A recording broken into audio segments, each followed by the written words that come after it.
And good morning to everybody. Welcome to the 2024 Australian Senior Sides Championships. We're tuning in to Women's Round 5, which is Victoria versus South Australia. And we are here at the beautiful Club Tweed complex. So we're in for a treat today. We've got currently the top two teams who are competing. So this is a round robin tournament that have got 7 rounds in total, and we're tuning in for round 5. So Victoria are currently 4 from 4 and South Australia are 3 from 4 as it stands. So Victoria, of course, are the reigning champions. So they'll certainly be looking to keep hold of the trophy. So we're just finishing trial ends before we get the game underway. The conditions are beautiful down here at Club Tweed today. Not much wind at all. And a pleasant early 20s in terms of temperature.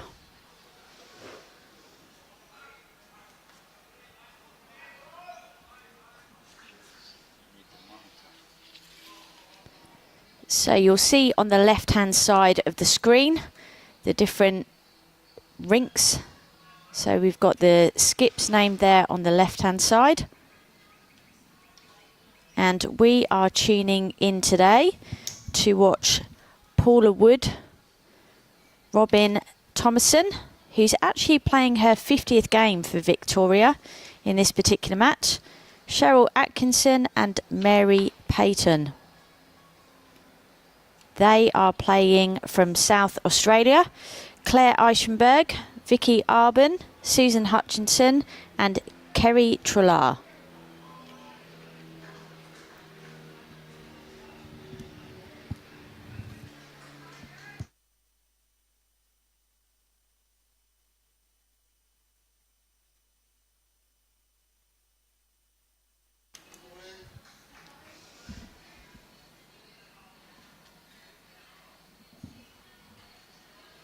So this particular format, there is no time limit. It's 21 ends.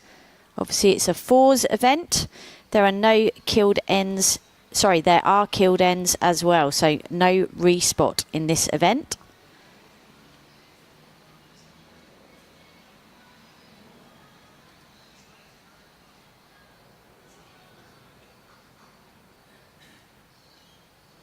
And you can see the top right-hand corner. 63 ends in total. Of course, it is 3 rinks who will be competing, and it's the accumulative score.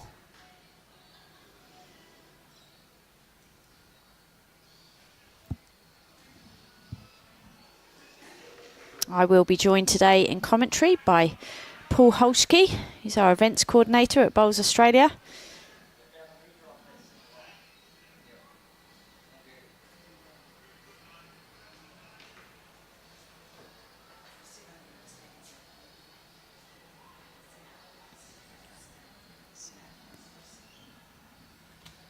So for anyone tuning in, let us know where you're tuning in from around the world.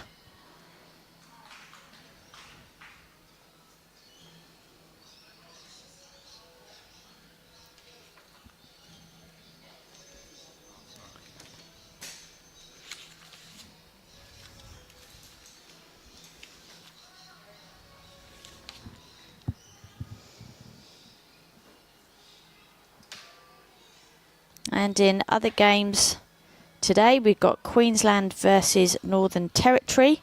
We've got Tasmania versus ACT. And we've got WA versus New South Wales.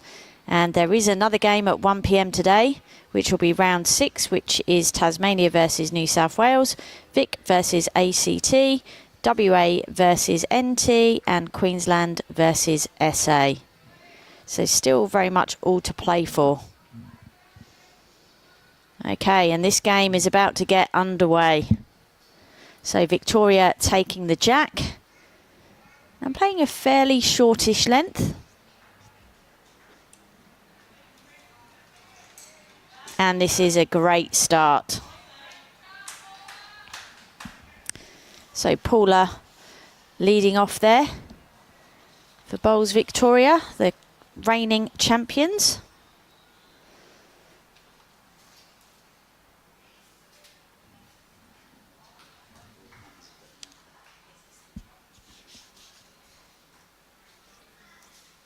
And this is an excellent reply here from Claire. Two brilliant opening bowls there from both leads.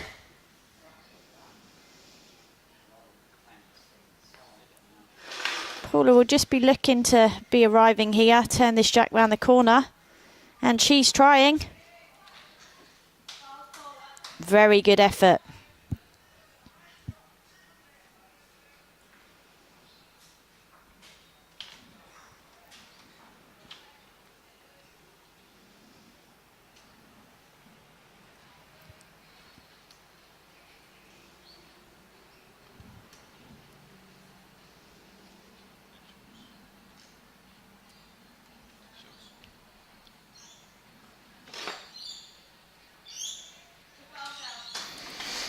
And I'm joined in commentary by Paul Holsky. Good morning, Paul. Good morning, Ellen. How are you doing today? Great, very good. Nice restful sleep. And it's good to be here at Club Tweed this morning. I was saying the conditions are beautiful, aren't they? Not a breath of wind. Amazing. Low 20s in terms of temperature. It's fantastic bowling weather. A little bit overcast, but what I would say perfect for conditions for golf, but we're playing bowls this morning. We certainly are. But that's great that we can bring this game to you live. So Victoria versus South Australia. And this looks like being a cracking game. So yeah, I was saying earlier, both sides currently sitting 1 and 2 in the table. Victoria, of course, the reigning champions. Yes. And you're from Victoria. Are you correct. Neutral today, or? Oh, how can you be neutral when you're from Victoria? It was funny yesterday. I asked the manager of New South Wales, I said, which state do you prefer to beat, Queensland or Victoria? And he quickly said Victoria. Everyone loves to beat the VICs. Oh, okay. So there's some rivalry there. It's they used to say kick a Vic. Oh, what a result. That's by was that Sheryl? Put that one down. Yeah, so there's a couple of options here. That bowl should split if they can get the white bowl with the red sticker. Should split those other bowls and follow through. No, sorry, that was Robyn who delivered that bowl. Yeah, Robyn, of course, he's playing her 50th game for Victoria today. Yes. What a great start from her. Congratulations on 50 games. That's quite an achievement. It certainly is. I dare say I'll never get that opportunity. Unless something dramatic happens. Maybe I'll have to come and receive some good coaching from you, Alan. Well, you know, Paul, we'll do our best. Sometimes you can't help. But no, it's all a lot of fun. It's a great game we play. It certainly is. It's inclusive. It's competitive. It's skillful, tactical, strategy. But most importantly, it's about the camaraderie. That's of course what I always think when you retire from the game. It's very much the memories about the people that you shared the journey with, not what you've won or what you've done. Correct. Well, that just fattens that head up a little bit there. It certainly does. Okay, so this is Kerry Treloar from South Australia. She's also a member at Berry Bowling Club. I think you'll find she was skipping yesterday. They've done a slight change to the order. Yep, according to my sheet, they have. She's just underplayed this, I think. But another one in that area. So it gives Susan a chance when she goes to the mat to try and mix it up a bit. Vic just trying to get something in that area just to cover.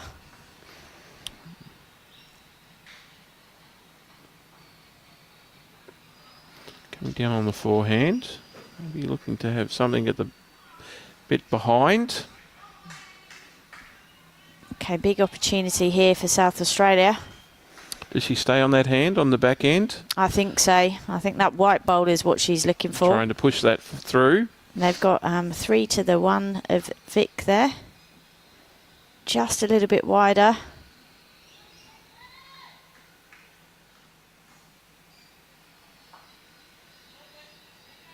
Right. Interesting. So if you're Victoria, what would you be looking to do now? I think they've almost got to be, but they've got 2 options. They've got to be brave. They can either turn it and try and change the shape of the head, or they can look to try and cover. First end, so it's one of those you don't want to drop a score. No.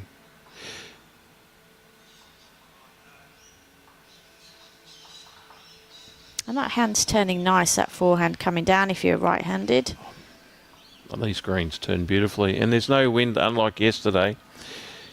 I don't know if you saw the coverage yesterday, but there was one hand that was against the wind, and there wasn't a lot of turn. It was a very strong wind. But today, perfect conditions.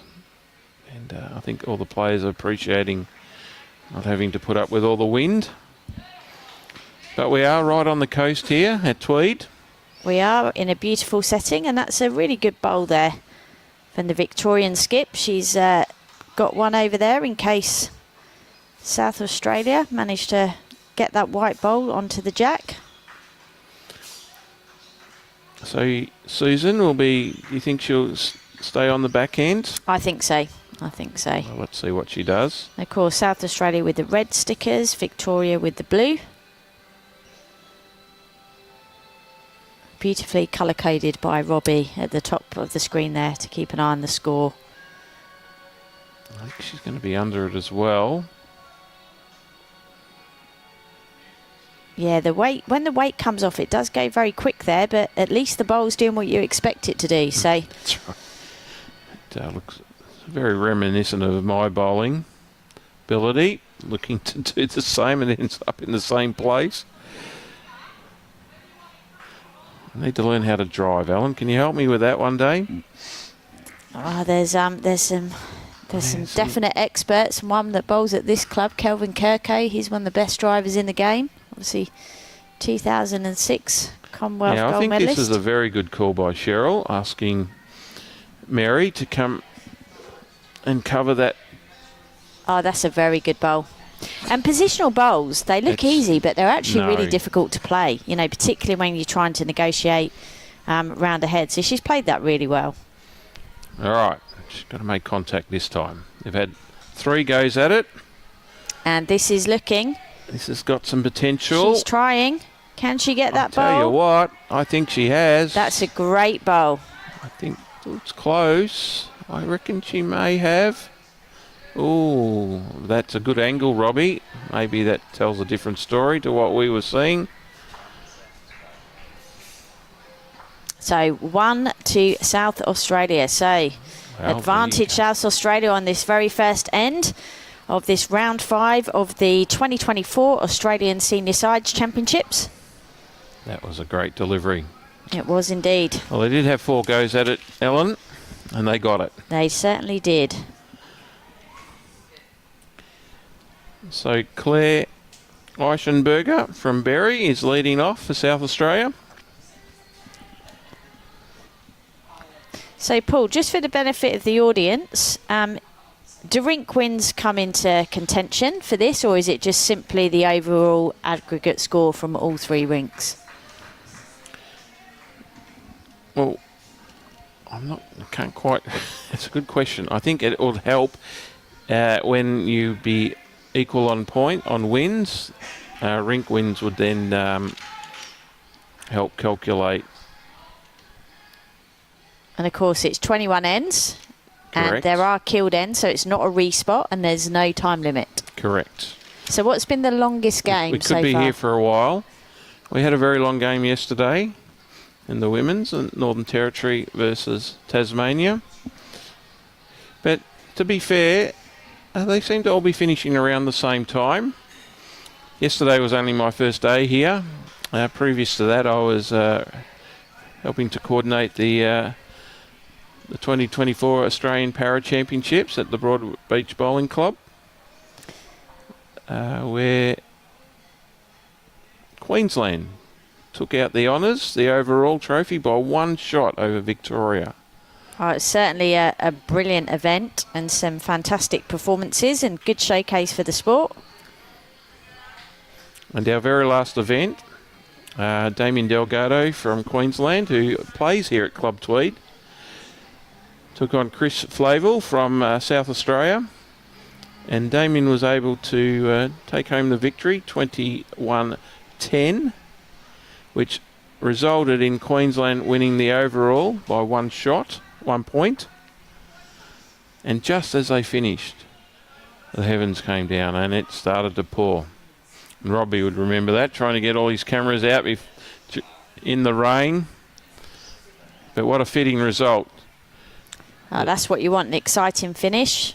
And I did ask Damien, did you know that your game depended on the overall result? And he said he didn't know that, but he was delighted to know that he helped contribute to the win by Queensland. But a great effort by Victoria. Yeah, brilliant tournament all round. Good to see some new faces in some of the teams. And obviously a number of the high performance athletes who are part of the Parajackaroo family. Yes. Of course, Damo, who you've mentioned, and Chris, they were teammates at the Commonwealth Games in Birmingham in 2022. And I believe Damo also played Jimmy, who was his world champs teammate from 2023 in the semi-final, which was a close one, I believe. Well, Jimmy was leading 18-10 at one point. And then Damien came home like a steam train and was able to win 21-18. That just goes to show how things can change very, very quickly in this game. But what impressed me the most with Damien was his weight control. It was exceptional. And for all bowlers out there listening, if you can master your weight control, then you're in for a good career.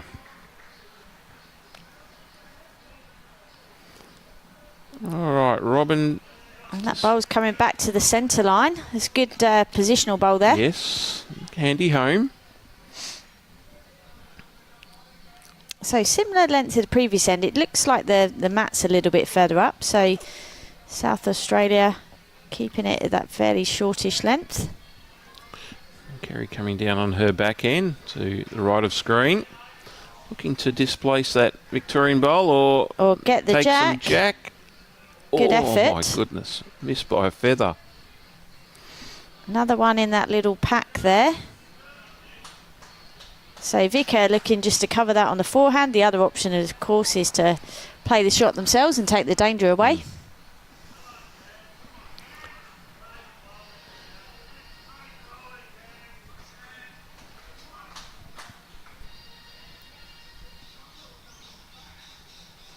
Sheryl Atkinson, Victoria, who now represents a Druin Bowling Club, which is where they live. Last year she played with Richmond Union there in Melbourne with her daughter. All right, that's one of the things that's great about this sport. You can play with those you care about most. It's one of the things that I really enjoyed in my career, playing with my mum and my nan, 3 generations.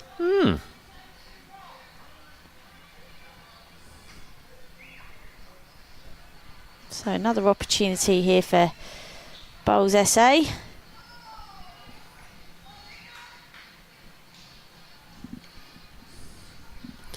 And of course we all know Sheryl's daughter, Sammy Atkinson. We do indeed, one of our emerging Jackaroos, and of course World Indoor Mixed Pairs champion after a successful campaign over in Guernsey with coach Ian Ewing, and teamed up with Ray Pearce, former Jackaroo from Club Tarrant Point. And that was all on the back of winning last year's Australian Indoor Championships here at Club Tweed in the indoor facility they have here. Yeah, it's certainly an impressive facility, and of course that is one event where you can qualify your way through to represent Australia in the relevant world event. Absolutely.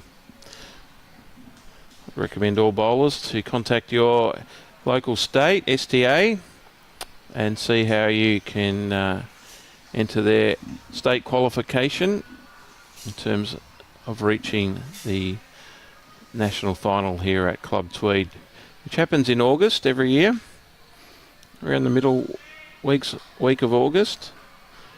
I know New South Wales put their indoor qualifying matches on in January, so I would dare say entries would be close to being open, or if not already open. So if you're in New South Wales, I think all the other states are a little bit later. Yeah, I think Queensland was around March, April time from memory. So if you're in Queensland and New South Wales, I would be contacting your STA or Bowls Queensland, Bowls New South Wales, or going to their website and seeing how you can get involved in qualifying for the 2025 Australian Indoor Championships.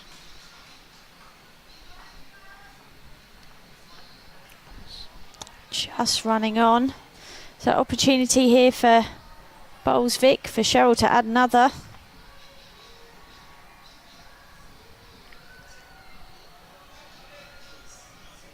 Sticking to the forehand. She's got those bright orange bowls. They really stand out, don't they, Alan? They do. It's going to be a good little home there. Sits on the, yes, covers that back bowl of...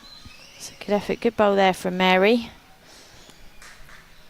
Oh, sorry, I called her Sheryl. No, it's Mary. I did the same. So, yeah, it's Mary. It's so definitely Mary. You can see on the left-hand side of the screen, so the two teams highlighted in yellow are the live stream rink, and then you'll see the other skips on the other two rinks, because of course this is a 12-person team. So I believe it was it 2 there? Just waiting to get confirmation.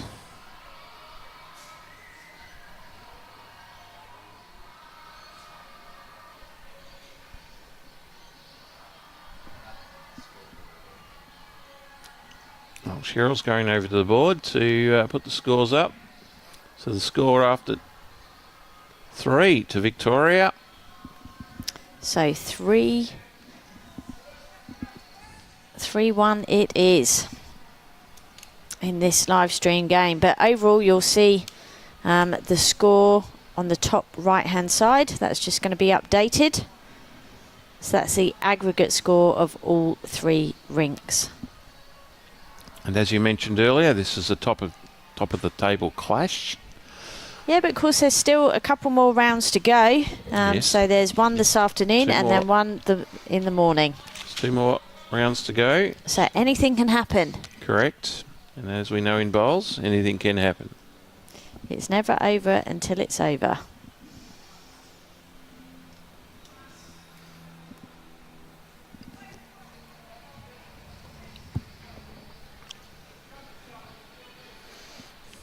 Okay, so Claire coming down on her backhand. Just pulling up a little bit short. Yeah, so interesting leads opting for different sides of the green.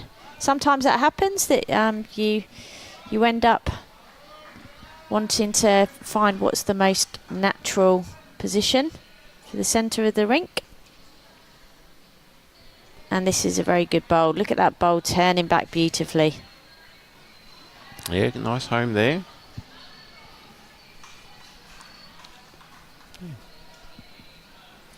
For those who are listening in, thank you. If you have any comments, please go to the live chat and say hello and tell us who you are and where you're from, and we would love to hear where you are tuning in from. We've had people from all over the world.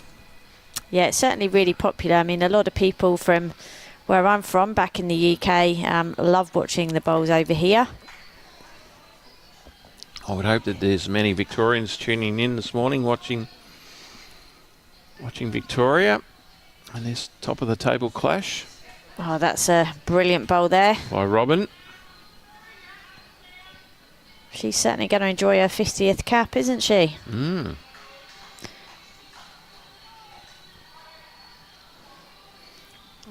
You can just see a side angle there in the top left-hand corner. You can see the distance there.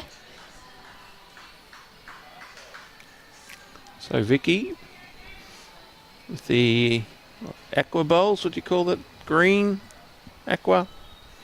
Yes, yeah, I'd say so. Like we say, it's beautiful line. Yeah, it's red stickers for South Australia and the blue stickers for Victoria. And quite handy that a number of the Victorian players have also got blue bowls, so that makes it nice and easy, Paul. Yes, it does.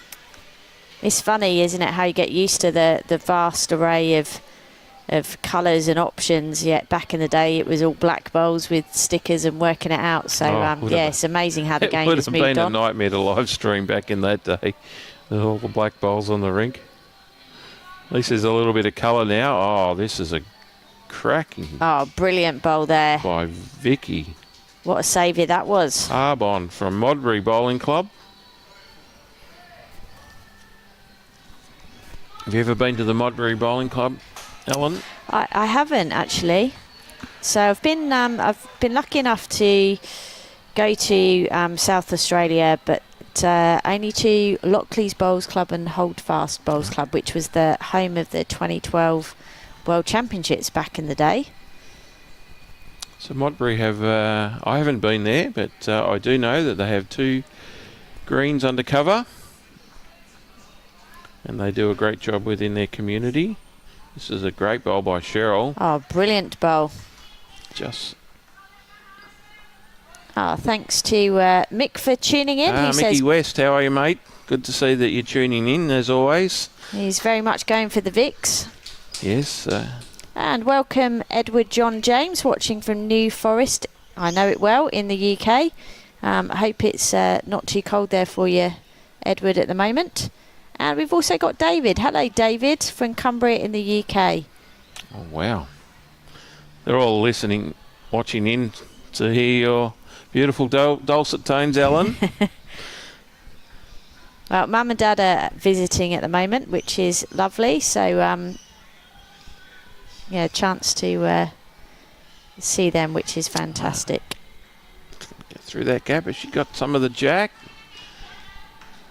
Another good bowl from Sheryl, still in the area there. Who's holding, do you think, Robbie?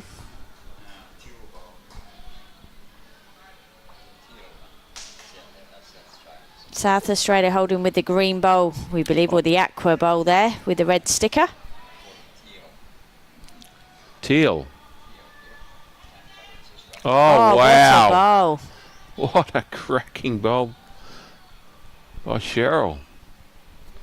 That makes, was it just the one? So that bowl's from South Australia there, but it's taken the danger away because there was a pack of Victorian bowls there. So even though she might have given the shot away, it's certainly a good bowl. Correct.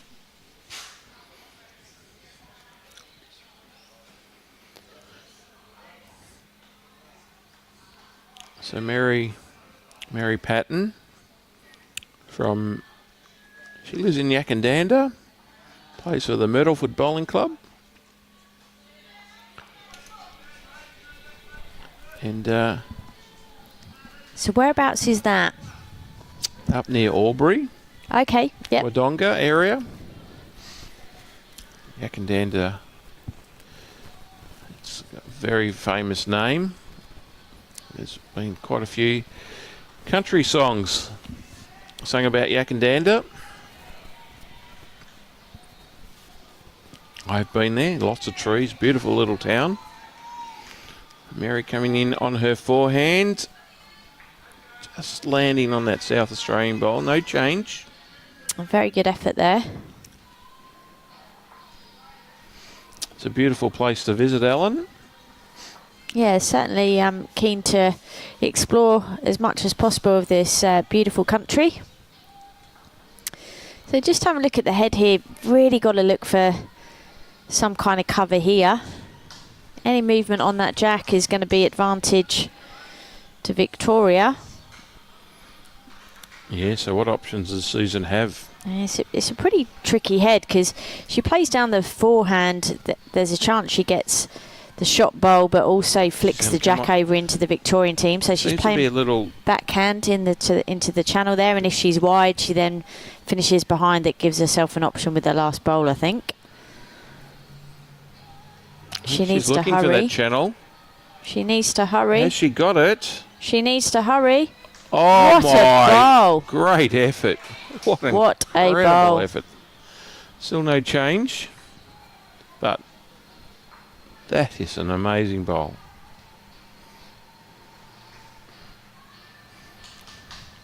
That often happens. You can do an incredible bowl and not get the result, but Importantly there for South Australia, got another bowl in the head. correct.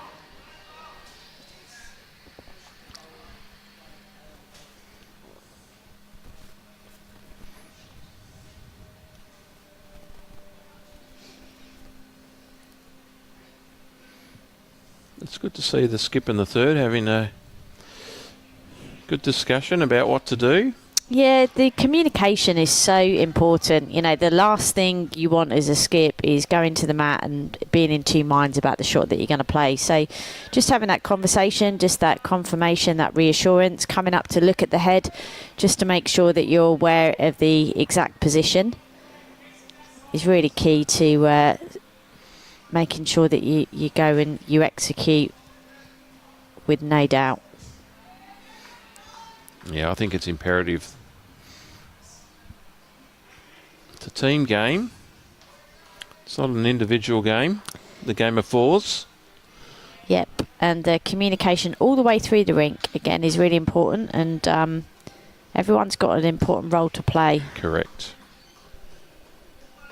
You know, but a lot of people think, you know, it's the third and the skip making a lot of the decisions, but the lead and the second have got a big role in terms of looking at patterns of play, thinking about the length and having that conversation with their other teammates.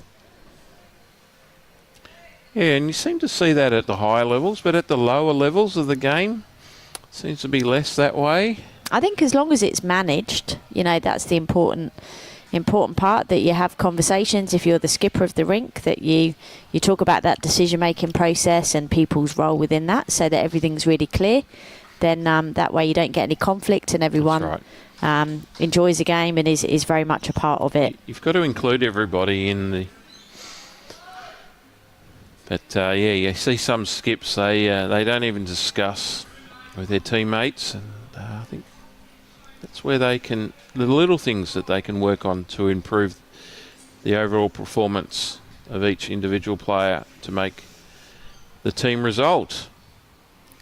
She had another go at it, but it was always going to be a tough task. But one to Victoria.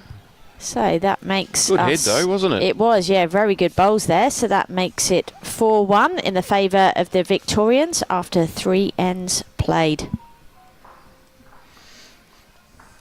The sun's starting to poke its head out a little bit.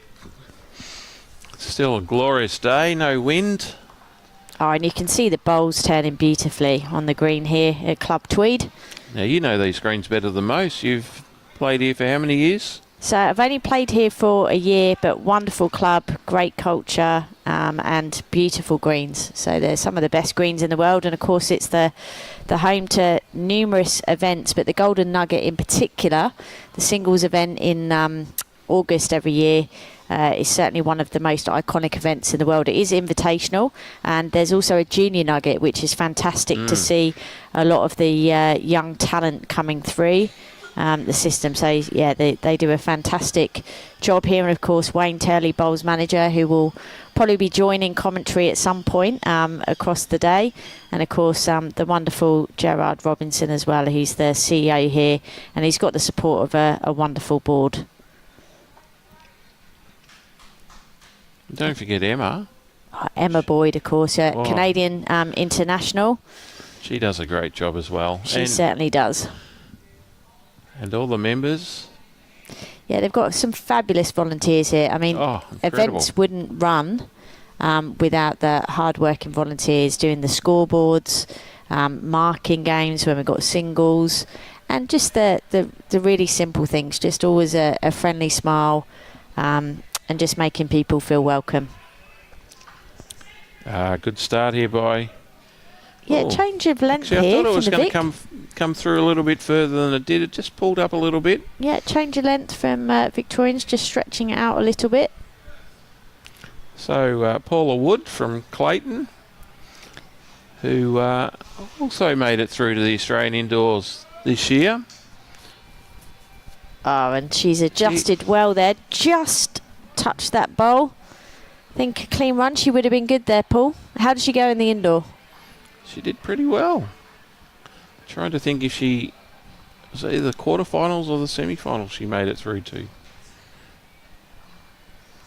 I should remember, but I have forgotten. It's been so much happened since. But she did have a very good tournament. Oh, and this is a brilliant change of sides here for the South Australian lead. What a bowl and a toucher to boot. Great bowl by Claire Eichen. Well played, Claire. From Berry, South Australia. Up there near the... I think if I remember... I haven't been to Berry, but I think it's on the Murray River. It's in the orchard growing area. I think they grow a lot of oranges and all types of different fruit trees up there, I think. But I shall have to go and visit there one day. It's good to see the Queensland President Brian Marshall walking through, coming to have a look. Hello, Brian. Yeah, Brian's a brilliant supporter of the game. I've seen him most days when I've managed to get down to the Nationals. He's certainly been around. Floating around. Big advocate for the sport. He's also a very early riser too, Alan. He told me he gets up at about 4 a.m. every morning. Well, having lived up here now for just over a year, I'm actually coming round to the idea. As much as I don't like seeing a 4 and an alarm, during the summer, getting up early is pretty much essential if you want to do exercise in the morning. So does that mean earlier to bed? Yes, it would definitely mean earlier to bed, as I do love my sleep. Just stretched it out, and it's really, really key to trust your line and believe what you see. The bowls are turning beautifully, so just put it out and watch them come back. So good clear directions there by Susan to Vicki. Come down on the forehand. Just get one in there, just a little bit behind the jack if you can. Oh, and this is a very, very good bowl. Brilliant She's played that beautifully. Perfect. She's very happy with that. To South Australia. And on the chat, we've got Sharon Kavanagh from Moonta. Do we know where Moonta is? Yes, we certainly do. South Australia. South Australia, okay. Go Reds, that should have been a little clue. There we go. Good morning, Sharon, and thanks for tuning in. So advantage to South Australia here on this slightly longer length. But Sheryl will be looking to rectify that for the Victorians. If I remember rightly, Moonta is just north of Adelaide. It's a very popular bowling area up near Wallaroo, and they love their bowls up there. And big supporters of the BPL Cup too, so it's great to see. And of course, that's one of your correct areas of work, isn't it, Paul? So where are we now? Have we got all the teams ready to compete at Pine Rivers? Yes, we have 12 teams all geared up and ready to go to Pine Rivers, starting on Tuesday the 12th of November. And guess what? Guess which team is representing South Australia at the BPL Cup National Final? Moonta? No. Berry Bowling Club. Berry Bowling Club, okay. Yeah, because we've got two ladies in this team from Berry. Oh, fantastic. So obviously a very strong club, Berry. Yeah. And Claire Eichen, her son Steve, I dare say it's her son Steve, I shouldn't assume. He was in the team. Unfortunately, Steve will not be able to attend the national final because if I'm right, I think he's going on a cruise that he'd booked in and he can't get out of it. So that's a shame for Steve. But I'm sure the team will perform quite adequately without him. Husband. Oh, I do apologise. Thank you, Mary, for helping me there. So it's Claire's husband, Steve. So that must mean that Claire's also going on the cruise. Well, we shouldn't assume, but probably. Maybe we'll have to ask Claire where they're going on their cruise. Yeah, and good morning, Mary, from Fife in Scotland. Hope you're enjoying tuning in. Well, of course, it would be evening there. And good morning to Taylor Moran, watching on. Go the Victorians, yes. Well, the Vics here need to play something. I mean, there is still that draw on that hand, but I almost think she's better off just playing into it and just trying to, what I would say, sit and land a bowl. So coming with a bit of weight. Looks like she's definitely lining up for that. Would you play it on the forehand or the backhand? Well, she's playing on the forehand. Can she hold? She's going to land on something. Well, she's got a result. There you go. Fortune favours the brave, as they say. And that is a saying. Right. Susan go. Okay. What options has Susan got now? Well, just having a look here. Doesn't look like the bowl goes clean out the head if she halves it. She potentially gets her other two away there. Can she draw around those front bowls on the right? The way the hand's playing, it does look very, very possible. Looks like she's going to try that. Of course, the Victorian team have got the two bowls at the back that you can see on the bottom right-hand corner of the screen. She's got good line here, Ellen. She has. This is all about weight. Correct. Can she beat these first two bowls? Oh, what a great effort, though. That is a very, very good effort. Wow.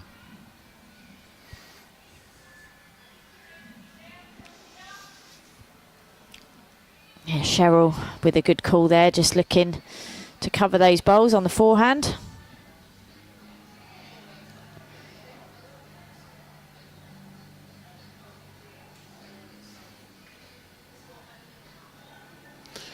And it's good to see Bernie listening in, enjoying the coverage. Thank you, Bernie. Where are you from, Bernie? I don't think you said where you're from.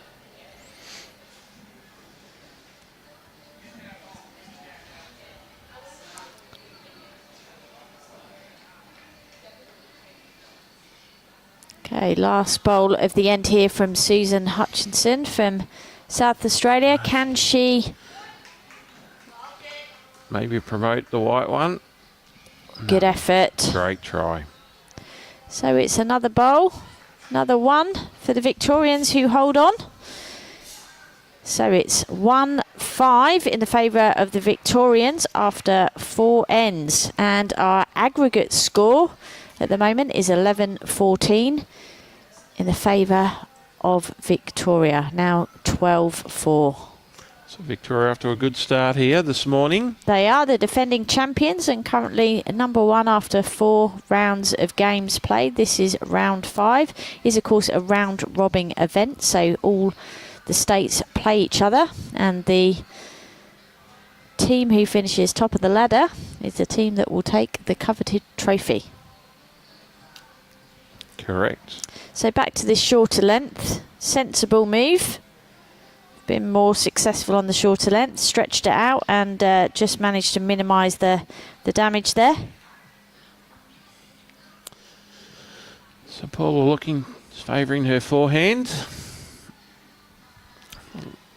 The line looks pretty good here, Ellen. It does. Looks another good opening bowl. Just pulled up. Line's good though. A couple of feet short. Maybe 2.5 feet short.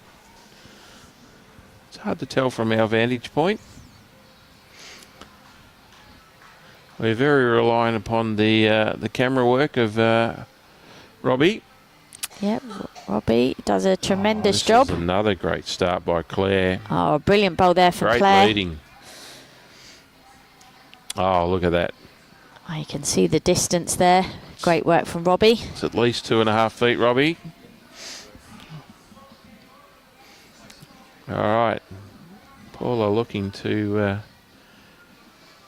Just needs to run. She's picked a good line again. perfect line. Oh, just the speed. There's a same, Ellen. I don't know if you were listening in to our coverage. But when I get given the privilege to skip at the lower levels of the pennant competition in Melbourne, if my teammates, including myself, if we do a same like that, it's 2 push-ups. Oh, okay. And so how many push-ups do you normally do in a game? a couple. And it's good. My players buy into it. And they quite enjoy it. And they go, Paul, 2 push-ups. Yes.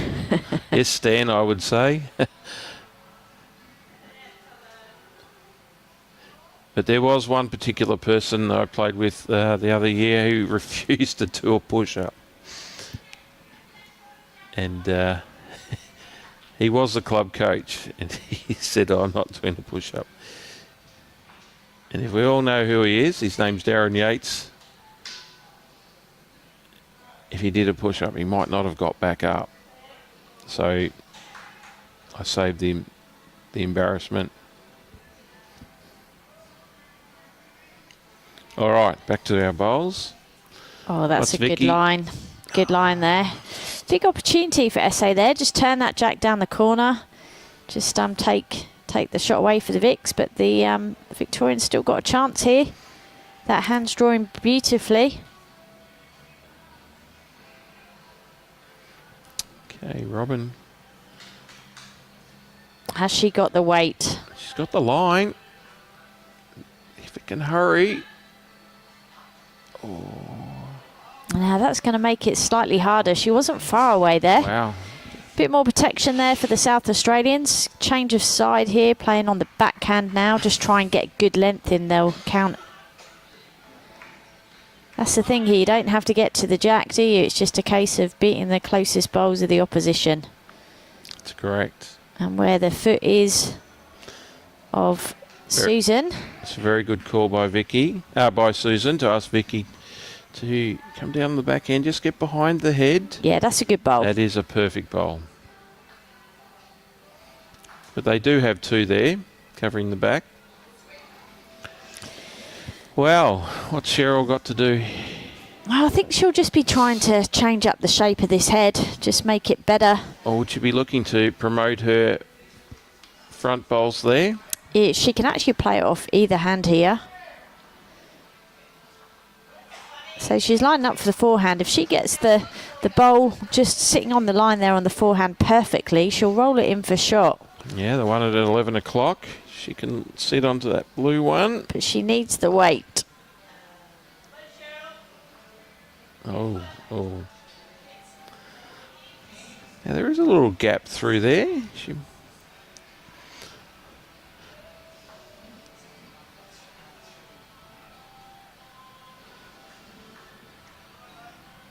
So Susan's asking Kerry for another covering bowl.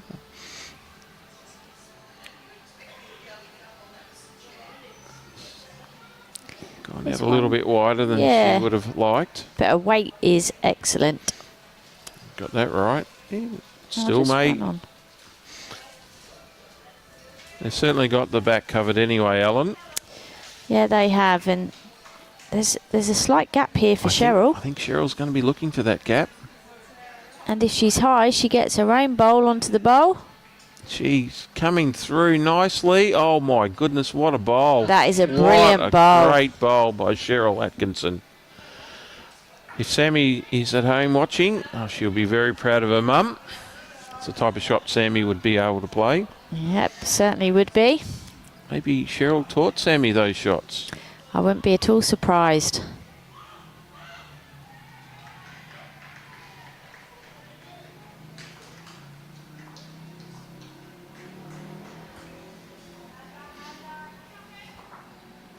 Do you think she was looking for the same gap? I think so. It's a big opportunity for South Australia if they can get through that same gap, and any movement on the jack. Correct. Over to the bottom right-hand side of the screen as we look at it is all good for South Australians, and that's what Sheryl and Mary are looking at. They're looking at how do they cover that particular side. So you can see Mary just looking there at the backhand. Of course, Mary's right-handed. Well, there you go. Looking to cover that bowl. Just to beat that bowl.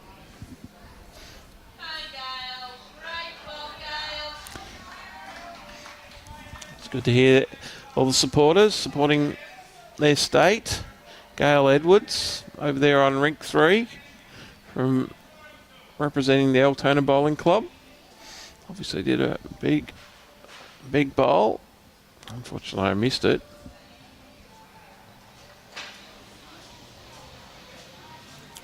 Okay. Mary Paton looking to draw in on the backhand. I think she's gone a little bit wider than she would have liked. But it's coming back. It is coming back. Wow. They are turning well. They are. It's always great to play on good greens. Oh, it's beautiful. And like we said earlier, the conditions are perfect today. Not a breath of wind and a really nice temperature. So they'll be very much enjoying it out there. So there should be no excuses then? No, I wouldn't say so. Unlike yesterday when it was blowing a gale.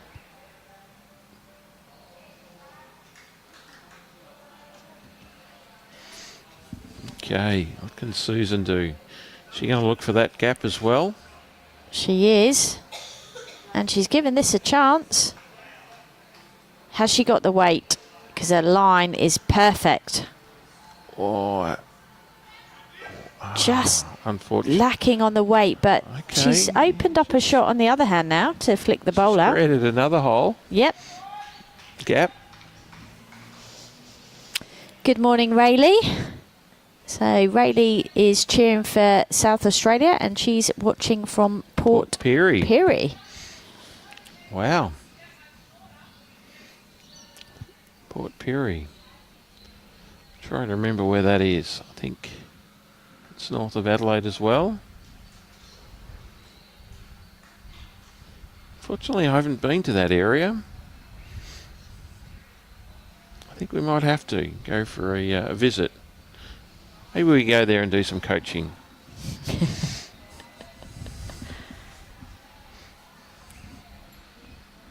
Okay, so Susan's electing to stay on the forehand, just asking how much more weight she needs. I'd be aggressive here, Susan. No, she's still playing the timing shot. Well, that'll be one to Victoria. Which will take them to 6.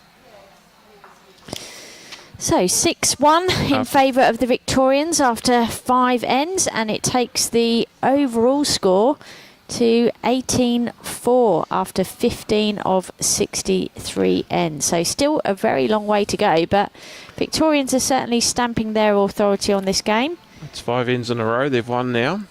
And Anne Miles is currently 8-1 up after 5 against Sandy Wallace. Of course, Sandy, one of the international technical officials who stepped down from her role now, but has done a fantastic job for the sport. One of the nicest people you meet, and has done a lot of work in the officiating space. And then on the other rink, we've got Jenny Keep from Victoria, currently 4-2 up against Beth Quillen, who of course is a former Australian Jackaroo and former national selector. So know Beth pretty well. And she's certainly a very gutsy competitor, so she'll be keeping that game tight and take it all the way. And that's a very good start from Paula. So bowls Victoria on this live stream rink, certainly keeping that shorter length jack. Great start by Paula. which is working well for them. Now Claire's been bowling well too. She certainly has, and this is another good opening bowl. She can just hold and hurry.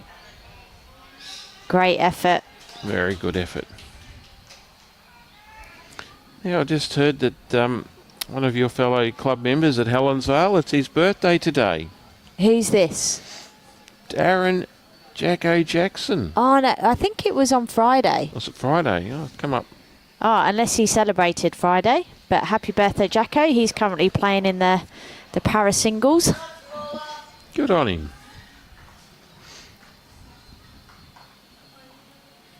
So he won't be watching then. He won't be watching. He'll be out on the green himself. Well, isn't he lucky?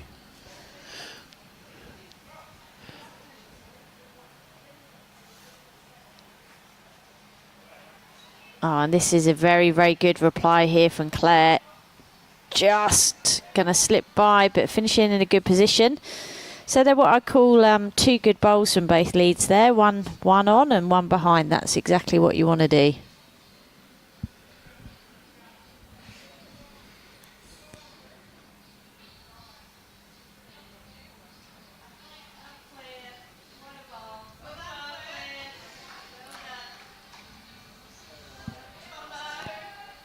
Oh, fantastic bowl there. That's a solid number 2 bowl.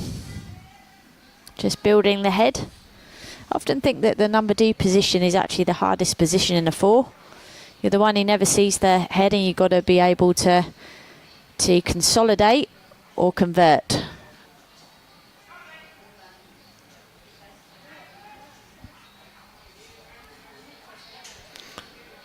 So chance here. If I was in the Victorian team here, I'd just be wanting to turn that jack around the corner rather than fatten up the head and make a target.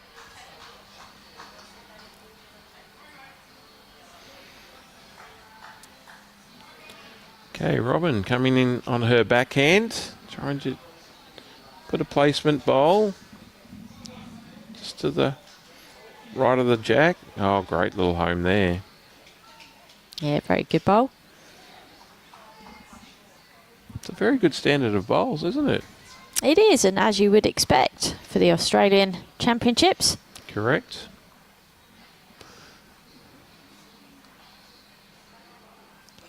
Okay, Vicki looking to rattle the cage a little bit, but not to be. Just needed another couple of feet of weight. Yeah, that's all. Yeah, first one he turns his jack round the corner on the backhand.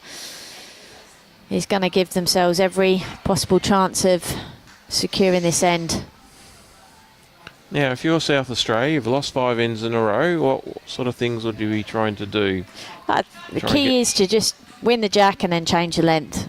We saw when it was stretched out that it certainly was more favourable for the South Australians, and it was only a fortunate bowl that actually secured the end for the Victorians. So big opportunity for SA if they can get that jack. Yep. The right call here. Yeah, give it a chance. Draw her in with a little trail. Can Kerry Treloar Well, do she's what's going more required? aggressive. Can she hold? If it holds, it's going to be close. I tell you what. What a bowl. She has done it. That is a brilliant bowl. So I think she's still 1 down, but they've now got 3 seconds. So it's a fantastic bowl. She's also got a toucher. And a bit easy for her skip to get into as well. Yeah, that's a fantastic bowl. That held up, didn't it? Held up perfectly. So chance here for Sheryl. Cheryl's got to be brave. She's got to get another one in there. And she looks like she's played this well. She's not far away. Just through the gap. But knocked her Victorian bowl over, which is probably put in a better spot, covering the South Australian bowl. Now, can Kerry do it again?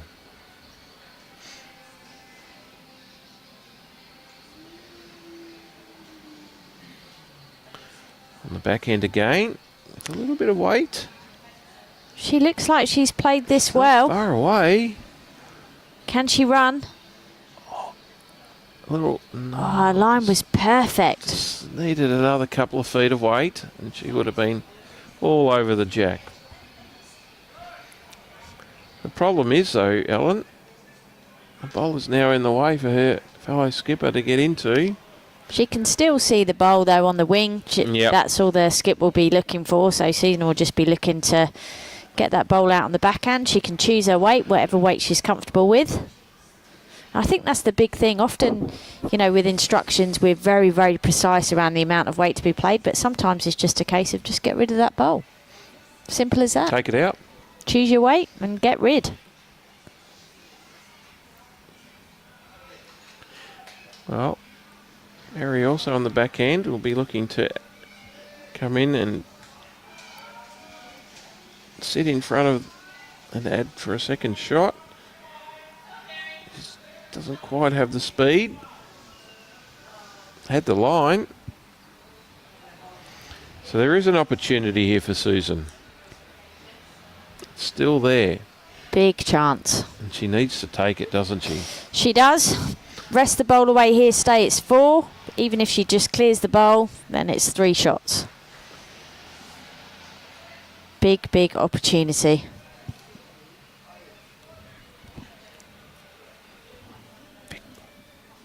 I beg your pardon, it is a Victorian bowl there, so it will be 2 shots if she rests it away. She just wants to get the shot and regain the mat. That's what she's after. Needs to hurry. Otherwise, it'll be 6 ends in a row. Oh, the line was superb. She was trying to draw the shot.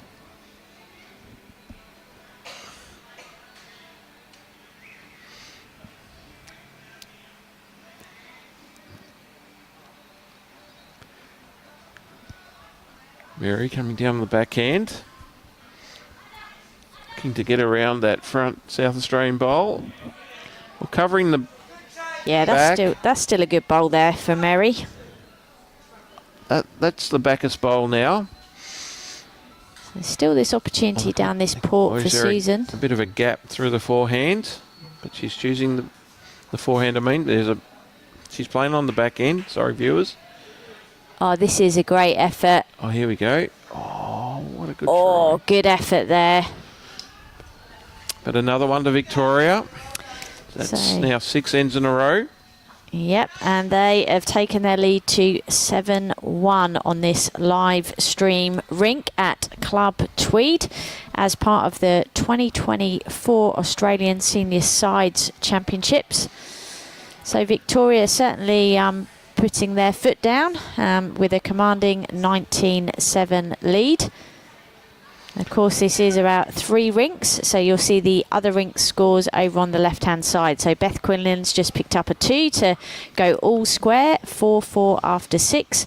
And Sandy has just picked up a score of 1 to make it 8-2 after 6 on the other rink. So still a long way to go. It is 21 ends and no killed ends and no time limit. So there's still plenty of opportunity for the South Australians to get a hold of this game. Okay, so you're the South Australian skip. What are you going to do to try and lift your team? I think it's here just around just finishing in the head or through the head. It's as simple as that, really. Just give yourself options. Maybe try and turn the jack a little bit sooner. Play a little bit more aggressive, potentially. Because after you've lost 6 ends in a row... But they're only dropping ones. Yes, but psychologically, how does that affect you? I mean, the key with winning games is to win back-to-back ends. There's no doubt about that from a momentum perspective, but they are only dropping singles. So, you know, this game can change, you know, in a heartbeat, basically. So they've just got to keep getting bowls in the head, create the opportunities and take your chances when they arise. Yes, good start by Claire.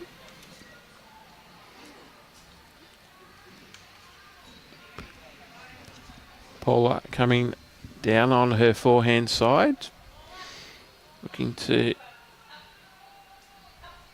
And she's done it brilliantly. Yes, you can hear the acknowledgement from the crowd, and it's good to see the crowd growing, coming to see some quality bowls. This is an Australian Championship. They are playing for a national title.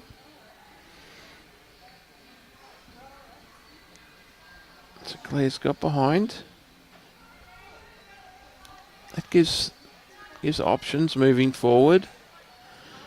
Mary with a very clear and concise call. Just draw it in and just try and just get behind the jack.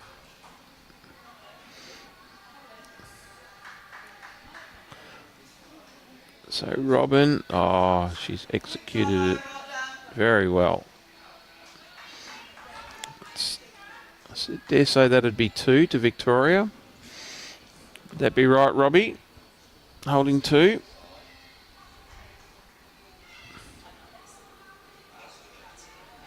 can see the golden nugget in the background there. Obviously home of the golden nugget, Club Tweed. Okay. So Robyn has been asked to play it on the forehand again. Let's try and cover that white bowl, that white South Australian bowl. Just try and beat that.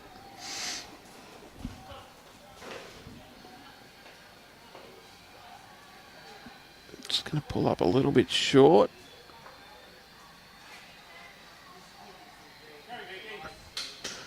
All right, so Vicki on the mat with the aqua teal bowls. Also coming in on her forehand. Just trying to put another bowl in the head. And she's done that very well. She might even have the shot. Close. I think I still favour 1 to Victoria.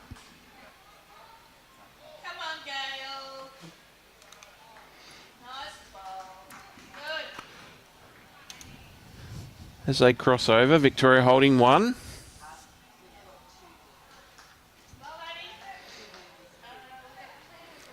Sheryl Atkinson on the mat, also playing the forehand. Looking to draw in a second shot.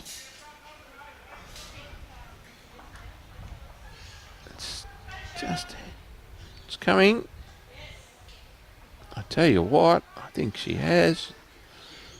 That is 2 to Victoria. What a bowl. Really swooped through.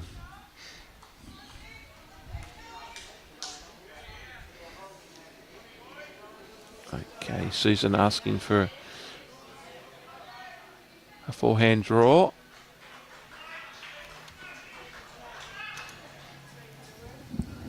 Don't mind the line here. All comes down to a speed. Tell you what, I think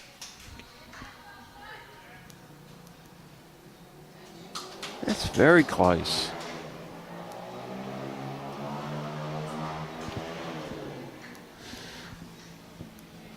Sheryl also playing on the forehand, a little bit wider than she may have liked. That will be the Bacchus bowl.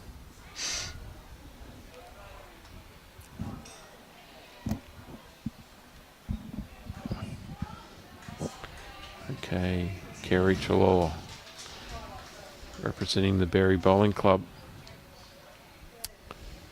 Forehand draw.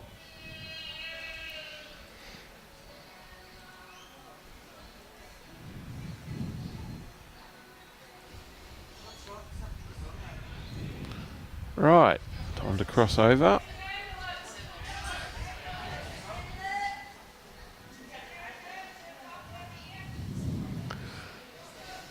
What do you think, Robbie? From your perspective?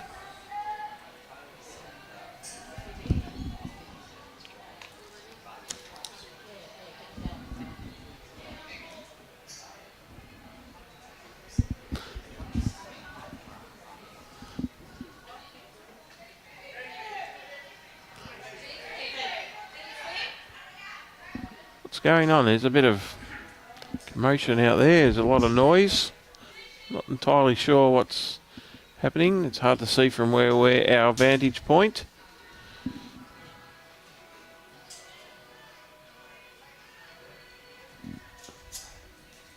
Not entirely sure.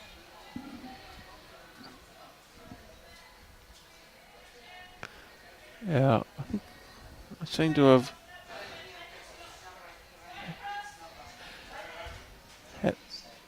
had a little medical emergency.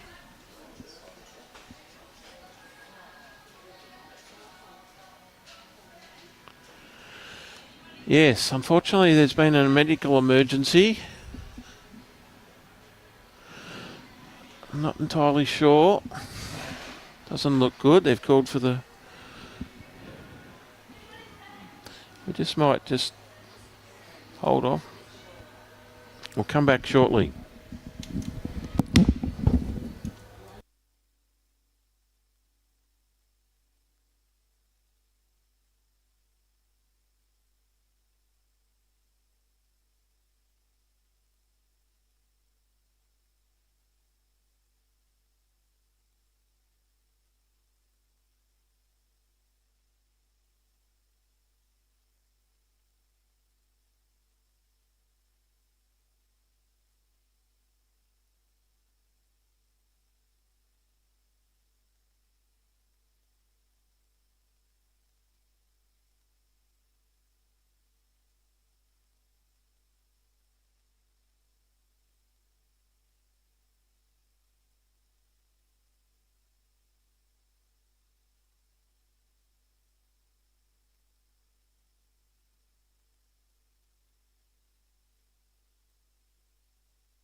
So we rejoin this game.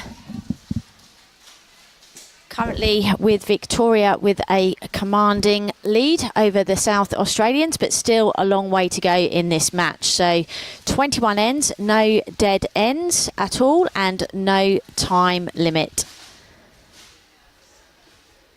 And this is a great effort from the Victorian player. Removes one of the South Australian bowls. Difficult to tell who's holding shot now.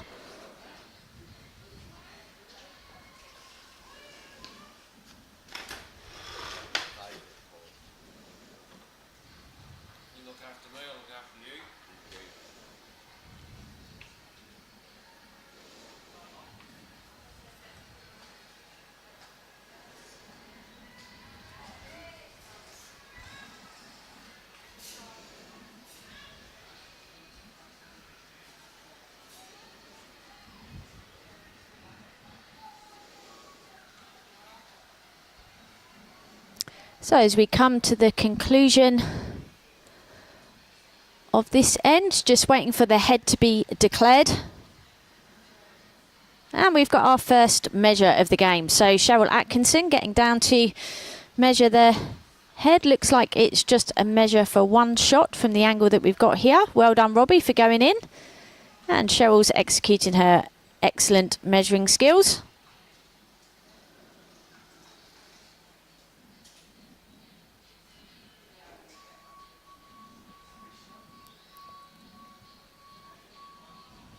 Always quicker, I think, to get down and measure and just check. Particularly when there's a couple of bowls involved here, as it looks as though it's the case. So I think a 2 is declared for South Australia. So it'll be interesting now what happens with the length. So the score now is 3-7. After 7 ends on this live stream game. The scores around the doors on the other 2 matches in this competition is Jenny Keep from Victoria 4 to Beth Quinlan 5 from South Australia after 7.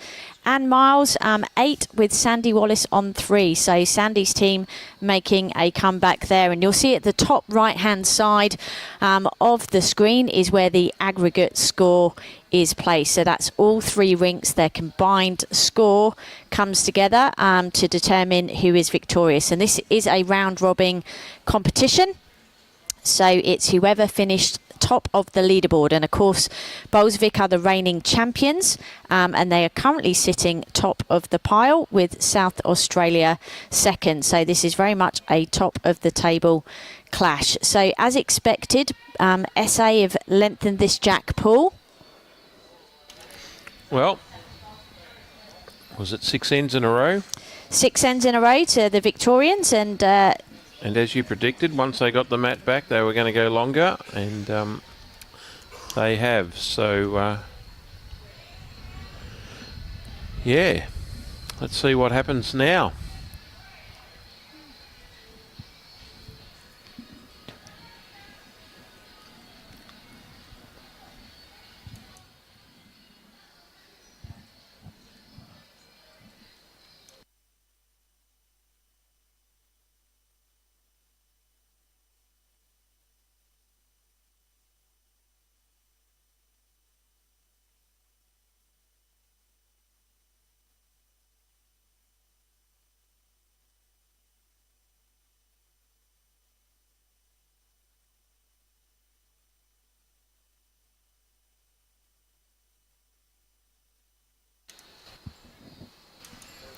so it's a good start here from Claire, the South Australian lead. 2 good opening bowls there from her. And it will be interesting whether this changes the game. This change of length. It certainly will. So, waiting 7-3, the Victorians on this rink. 7 ends, it's a 21 end game. So still a long way to go. The sun is definitely coming out. The wind has picked up a little bit. Changed directions from yesterday, Robbie. more of a northwesterly breeze rather than an easterly breeze, which is coming straight off the ocean. Oh, that's a very good bowl there from South Australians number 2, Vicki Arbon. Still plenty of room here for Robyn Thomassen, who's playing her 50th game for Victoria. She'll certainly be looking to make it a game to remember.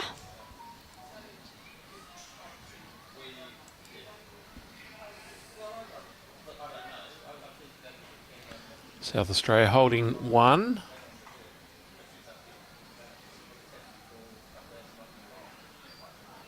Vicki coming down on her backhand. Can she draw a... Oh, another great bowl. Oh, that is fantastic bowling by Vicki Arbon from Modbury Bowling Club in South Australia.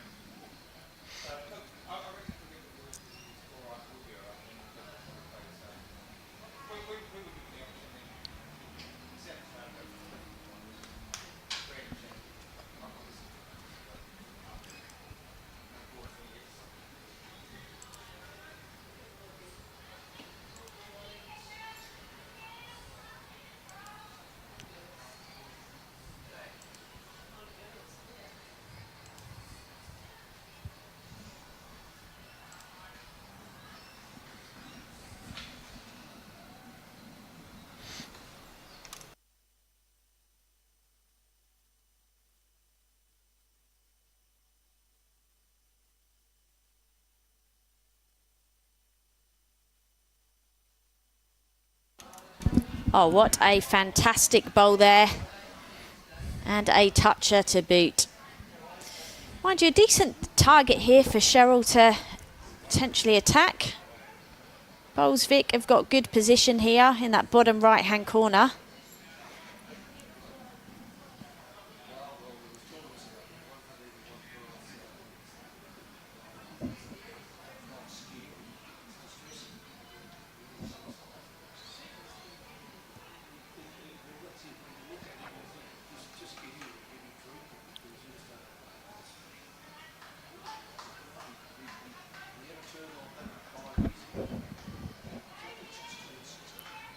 So opportunity for SA just to change the shape of this head, take away the target, any touch on that blue bowl. Jack's moving pretty quick on here, Paul, so any kind of movement will spring it out. So it needs to be the gentlest of touches. And if she's wide, she's got the option just to sit through and cover. But it looks as though it's just diving across the head. But that's better, that's much better. Minimises the target. That's a good bowl there from the South Australian number 3.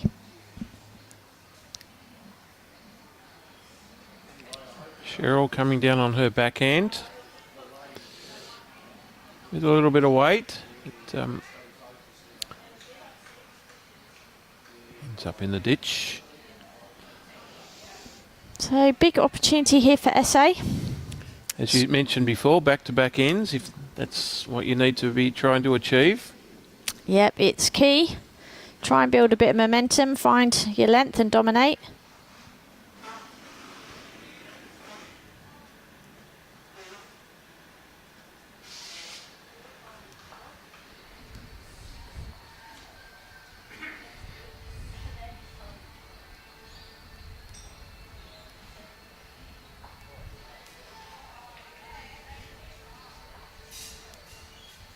How many, Robbie, do you think? 4. South Australia holding 4, according to Robbie, our man on the switches, who's doing a great job bringing this coverage to everyone, not only here in Australia, but around the world.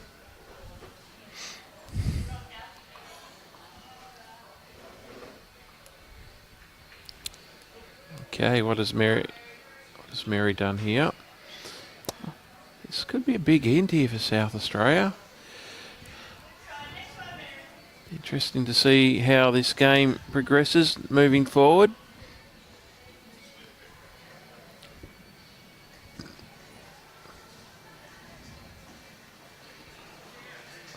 Looking to add a 5th shot. The weight was pretty good. Just a line.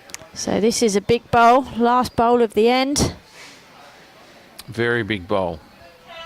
Can Mary cut down on this score? Well, it looks good out the hand, Paul. There's a chance, but will it go through that gap? Oh, what's that going to do now? Well, she's hit the target, but it still looks like it could be a multiple for the South Australians. We'll just have to wait while they have a look at the head. Oh, there's a number of bowls. Wow. Oh, this could be even a bigger number. This could be...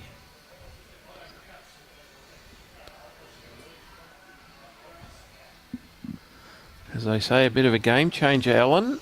Could be. Still very early on, isn't it, as part of the game? 21 ends. It's definitely a marathon and not a sprint.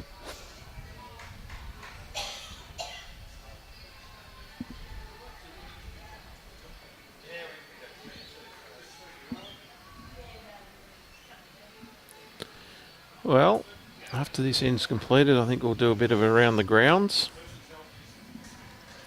Well, that's your department, Mr. Holsky's part of the events team. You could tell us what's happening. Do we know how many?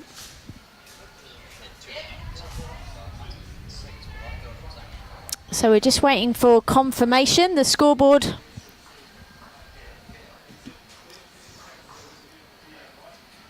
Seven. No, six. Six. So it was a score of 6. That's a big turnaround for the South Australians there. So they currently lead 9-7 after 8 ends. Wow. So SA picking up a 3 and a 6 in the last 2 ends. That certainly is a game changer, Ellen. And on the overall board, South Australia are only trailing by 1 now. Wow. Just goes to show how it can change. Yes, you just never know what is to come. All right, so around the grounds, Queensland versus Northern Territory in the men. Queensland currently 7 shots in front. In the women's,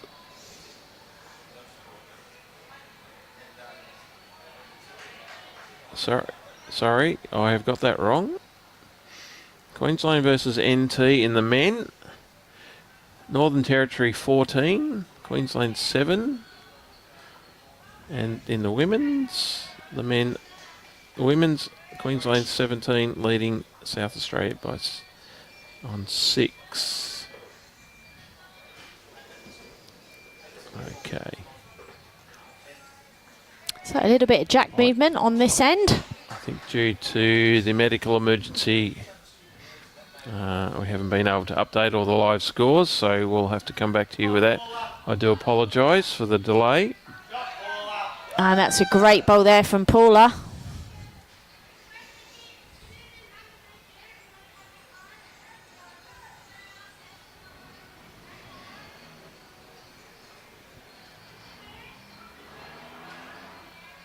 Okay.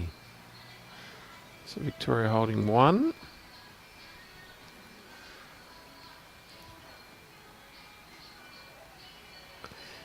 Vicki with the teal aqua bowls. This looks like a very good line. Very good line, Ellen.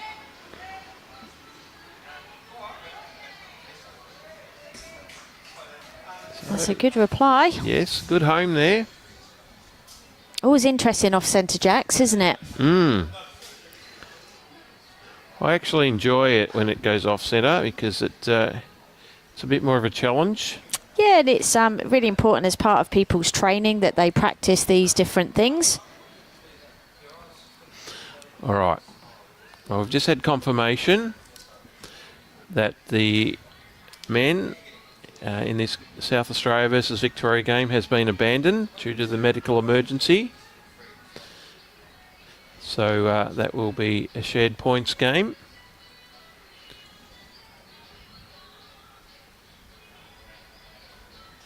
So the Victoria versus South Australia men's game has been abandoned, and hopefully both teams will be able to resume after lunch.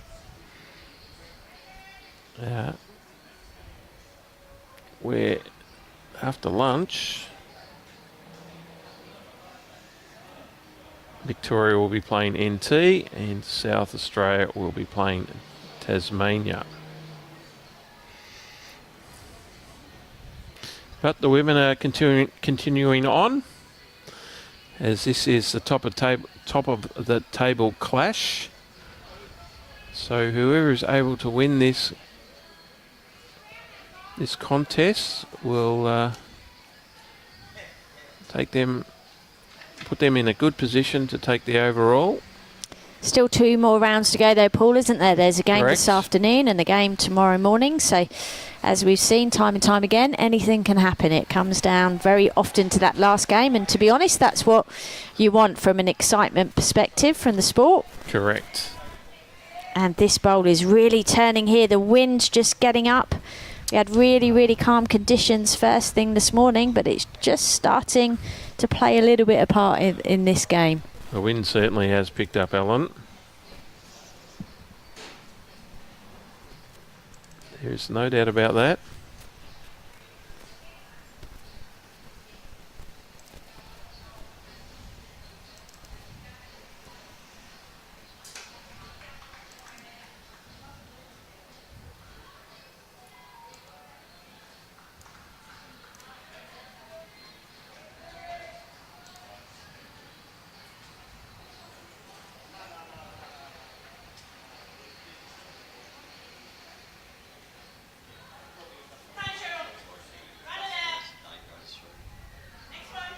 So Robbie has just checked the weather forecast, and apparently it's going to get a little bit gustier as the day goes on. Same as yesterday apparently, and all the players of course will be very experienced at playing in the wind and will adjust accordingly.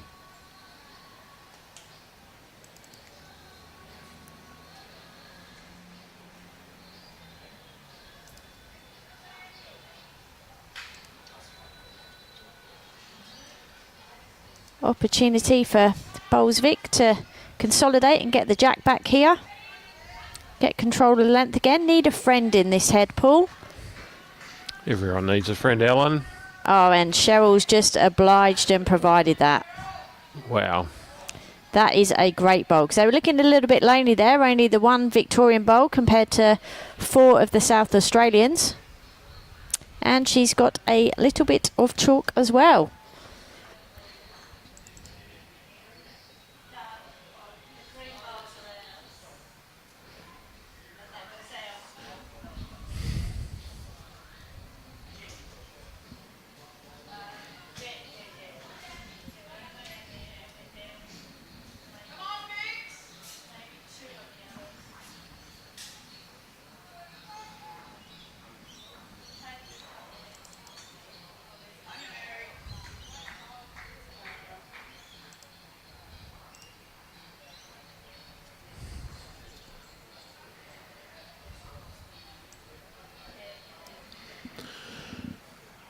Right.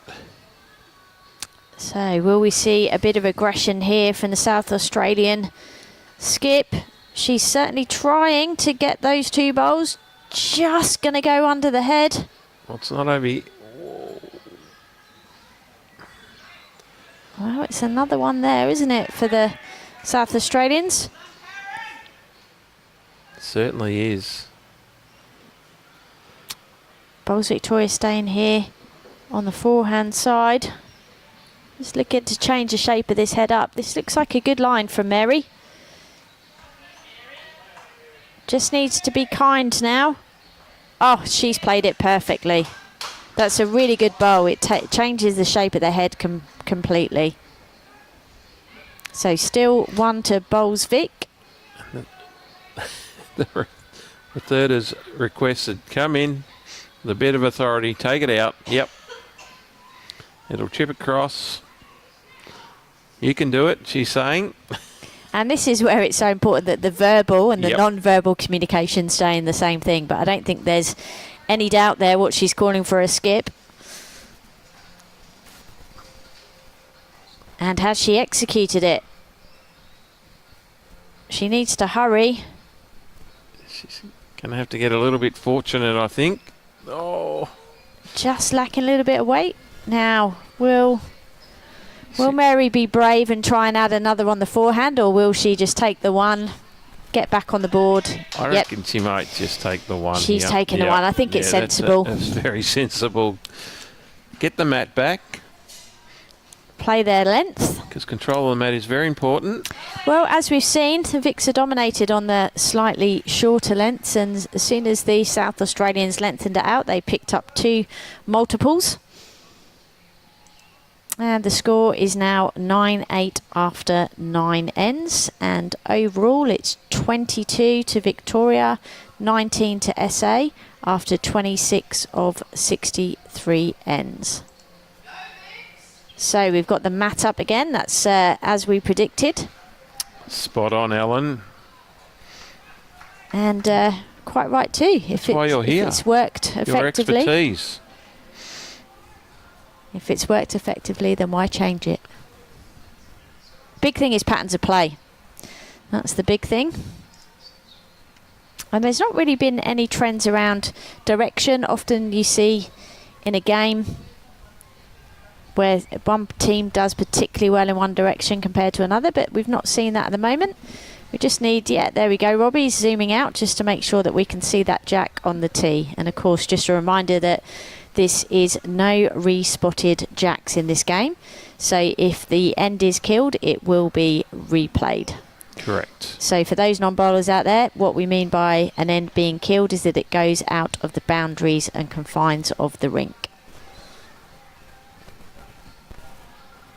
So even on the shorter length, that hand's still big. You still got to take your grass. So just a little bit of information there from Susan for her teammate, just to let her know that she can still stay on that forehand side. And Claire's been particularly dominant over the last couple of ends. Led up very well. I think she's asking a little too much of this line here. And her speed.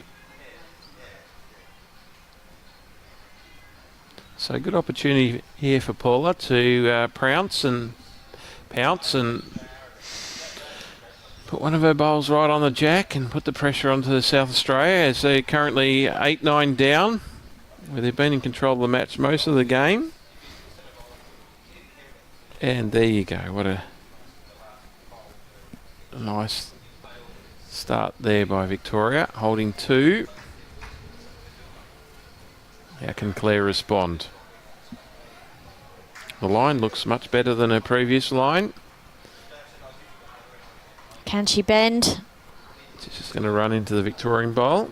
Probably just the weight there, Paul, that held it on, I think. Correct. I think the line was actually pretty good to get back to the centre.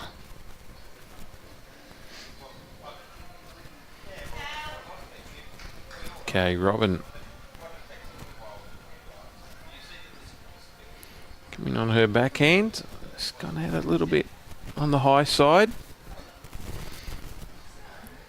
It may be enough for third shot, I think.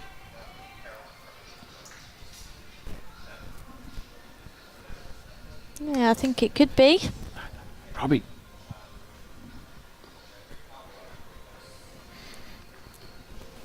There we go. And here's another bowl coming in from the South Australians on this backhand side.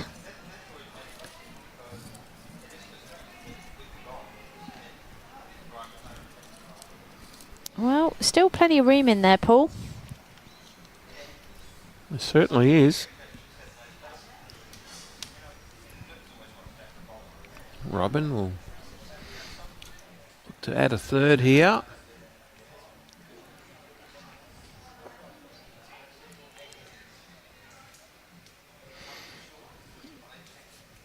Okay, so Kerry coming to the mat. Couple down.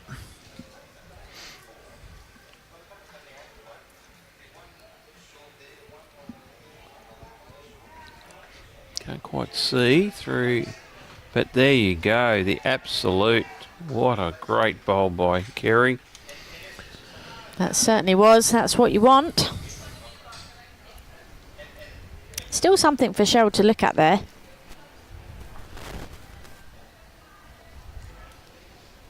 Imagine she'll just be playing a positive draw on the forehand side. Just sit the bowl.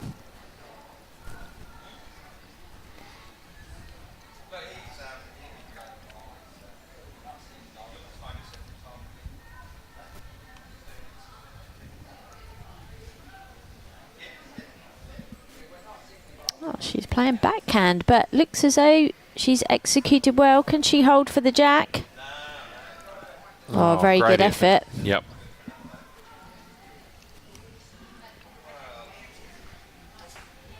And it's 23-23 overall. Not quite at the halfway point yet, but not far away. It's a great effort by South Australia to peg that lead deficit back. They were down by at least 10 to 11 at one stage. Yeah, across Tweed Rink, so it's small margins, isn't it? You know, it can change in a heartbeat. As we know. Oh, that's another good bowl there from South Australia.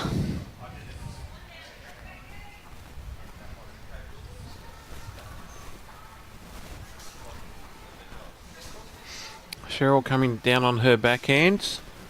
A little bit tight. She won't be happy with that. Had pretty precise speed there too.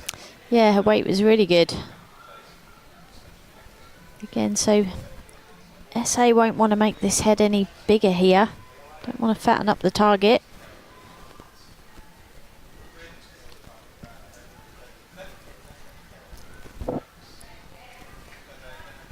Wow, what's happening here? Could there be some jack movement? Oh, very fortunate.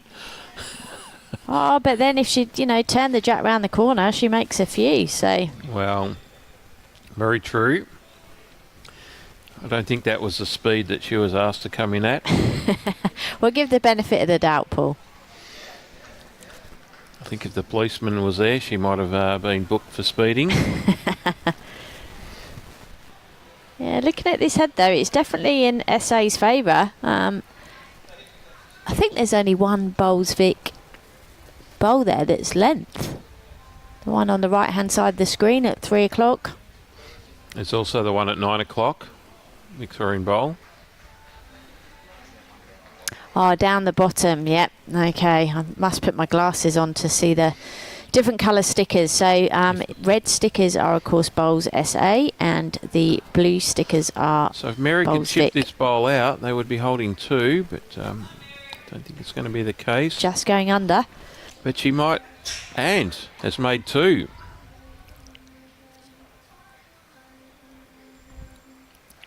Oh, sorry, 1. Sorry, my mistake.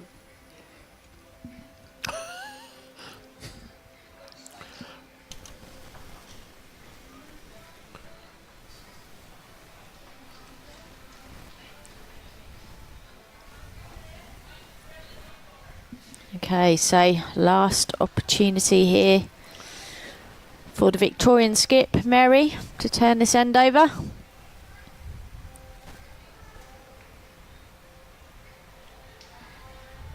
And this is all on weight. And she's executed this well. Extremely well. Oh. That's a great effort from Mary. So 1 to South Australia. Yeah, and 1 more to come, and just be looking to rest that last bowl. She does, of course, happen to just bend under the head. Any movement on the jack is okay for her. She's put it out well. This is a pretty fine effort here. Can she run? Oh, Just the All being legs. urged up by her number 3 there. So it's another 1 to South Australia. So now it's 10-8 after 10 ends. And South Australia have taken the lead on the overall board there, Alan. They have 25 to 23 as we Big turnaround. start to come up to the halfway point of this match.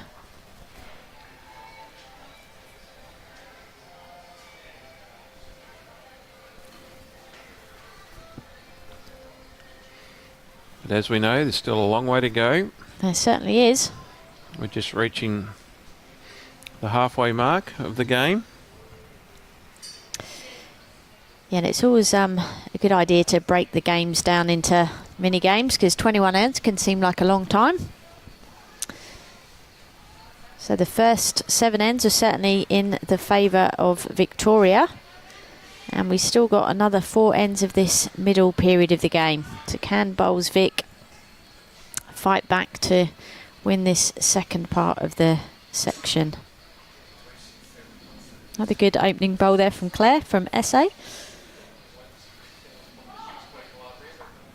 She's led very well today. Yeah, and the key is if you're not going to be on the jack, miss in the right areas, and Correct. she's doing that. And that's a pretty good reply, just pulling up slightly short there, but not far away at all. It may be enough for 1, but a long way to go on this end. Claire Eichen from Berry, South Australia. Oh my goodness, what a great bowl. Fantastic bowl there from Claire. That is number 1 for sure.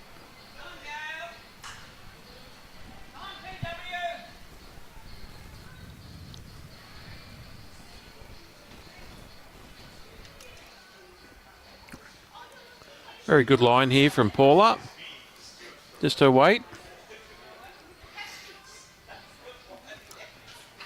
Vicki Arbon from Modbury Bowling Club, playing second, looking to add to the count.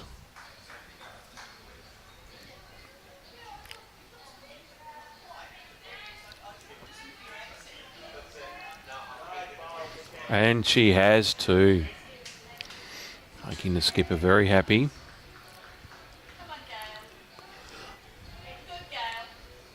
All right, Mary's asking Robyn to come in on the forehand.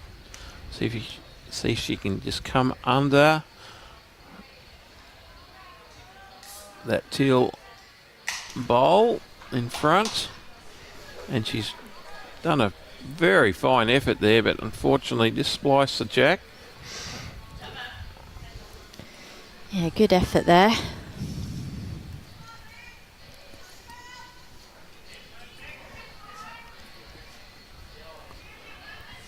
So again, we were talking about this earlier, just around, ensuring that there's really clear instruction and good communication between the skip directing and the people at the other end. And we're certainly seeing that today. There's no doubt about where the skip would like the bowl.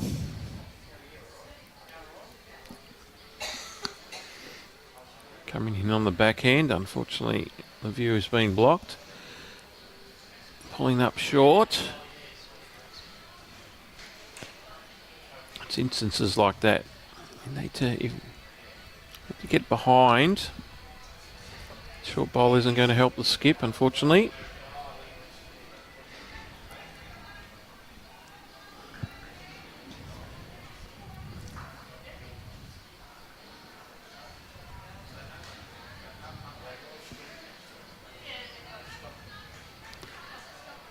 Yeah, coming on the backhand. Under that previous bowl, under the Victorian bowl. Might get a little glide across.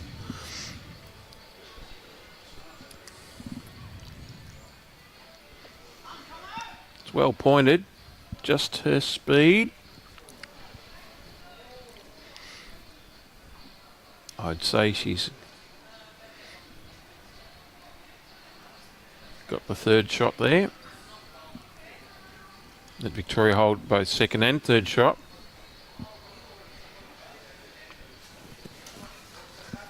Which means that Victoria will probably be able to have a bit of a niggle at it. There's an opportunity, isn't there? Correct. So SA just looking just to cover round here on that forehand side.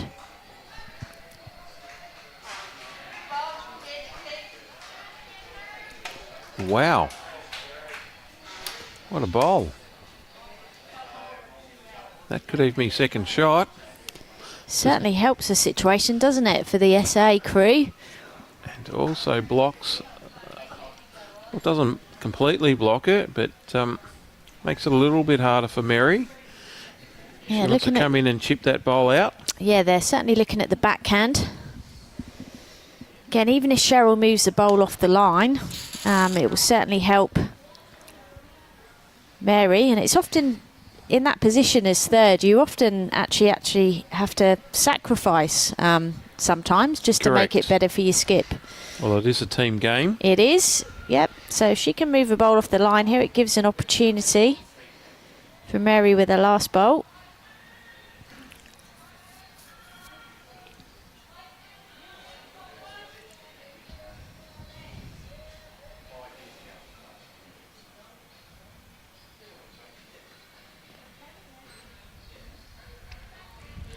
Yeah, that's a good home. Let's put another one in there. What can Kerry do here?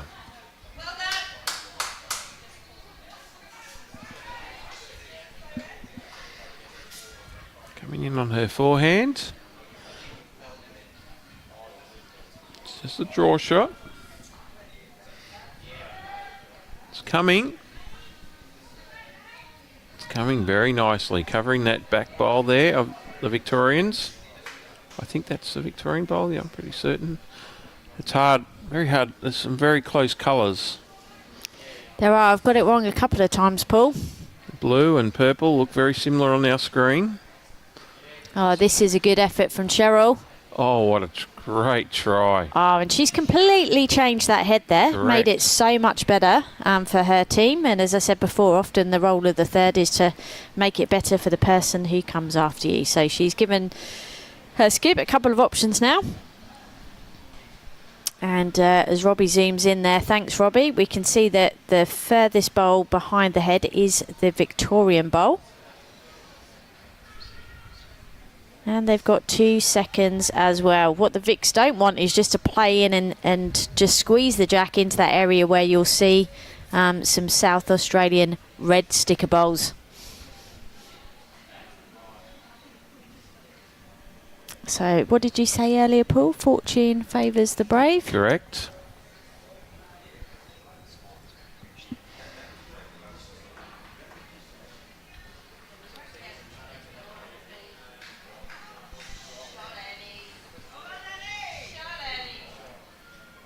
Sometimes the hardest bowl. You're actually holding the shot, but there's a lot of danger.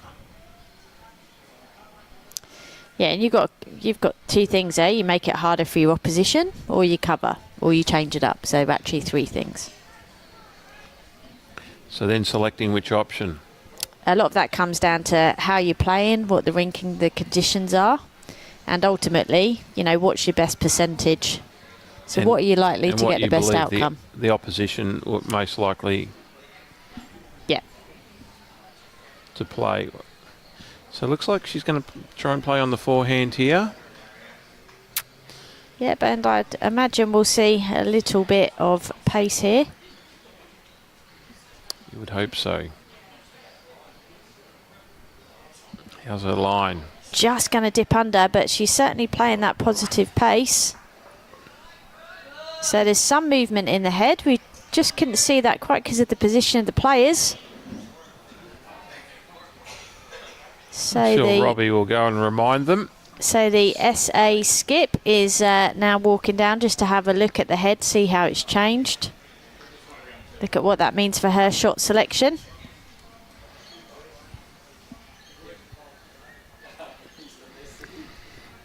And it's good to see Warwick from Berry watching this game, supporting his play.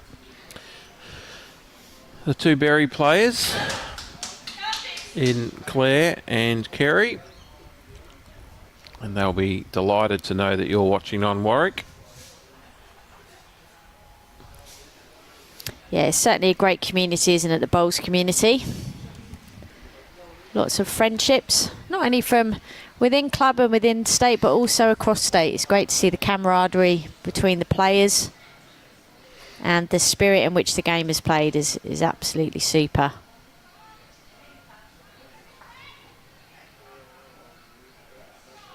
Well, that's a big result there for the South Australian team. That's actually made the head better from their perspective. They've got another bowl in there now. Change the angles. Yeah. She's just got to come in there, try and create a bit of movement. If the jack can go back, they've got the two, at least one at the back there. Can't quite make out. I think that's a red sticker. The jack at about 8 o'clock. Oh, not the jack, sorry. The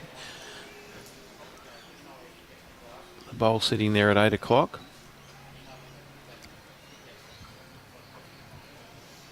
It's just hard to see from this angle. So Mary lining up again for a forehand runner.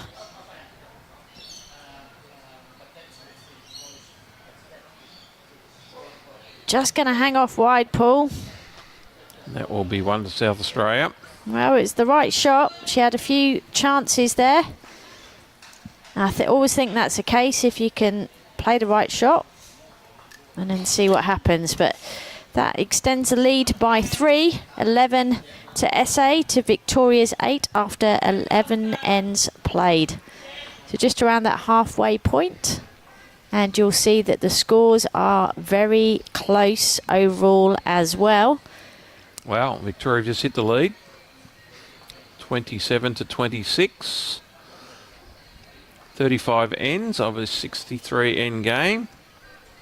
So on the other rinks, we've got Anne Miles up 12 for Victoria against Sandy Wallace from South Australia and 8 after 12 ends played.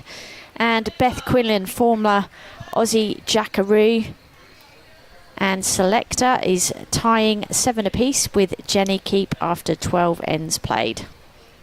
So still a long way to go and lots to play for.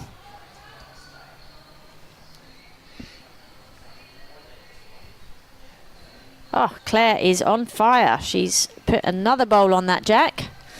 I always find first bowl so important. If you can get your first bowl there, absolutely, just gives you that sighter and that bit of range for your second. A lot of people make the mistake that if they have a good first bowl, they tend to pull up short with a second, but Claire's not been doing that. She's kind of been in the head or just missed 3.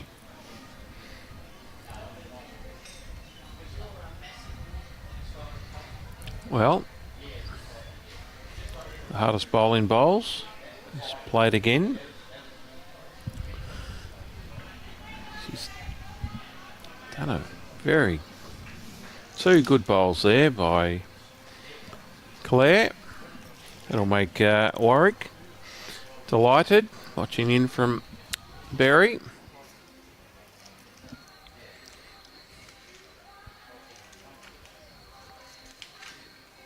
Okay, how can Paula respond here? On her backhand. That's a very good bowl. Right on the line. About 1.5 foot through.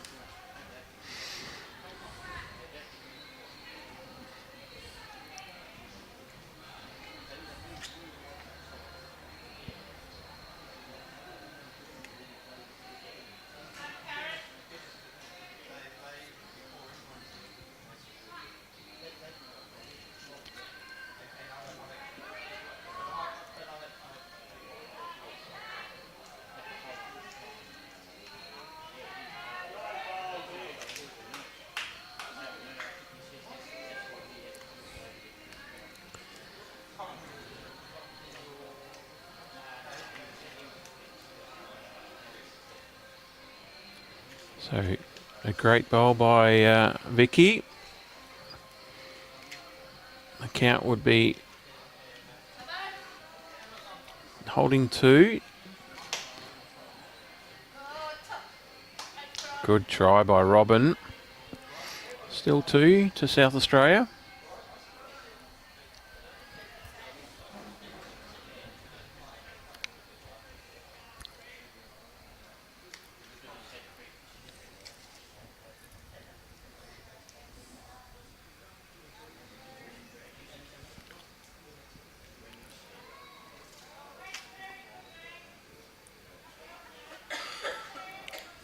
Okay, what can Robyn do here? Her first bowl was a great attempt. Also about 1.5 foot short.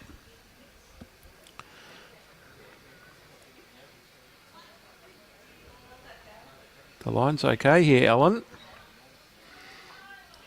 How's the speed? How's the speed? She has done it. Oh, what a bowl. Cracking bowl. Made 2. It's certainly a game changer. And you would have heard, hopefully, in our effects microphone, the applause. Got a good number of people watching this game. As we said earlier, it's a top of the table clash. Currently, Victoria lead by 1 overall. But what a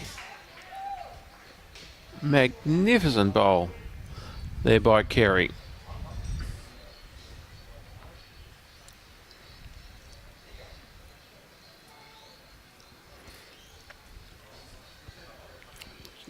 I don't think the skip could have asked for a better bowl.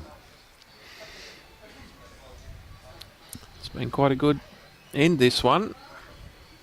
The ebbs and flows. I think the lead's changed, 3 to 4 times on this end, just alone. Yep, and that's what you want. You want Correct. Exciting changes of end.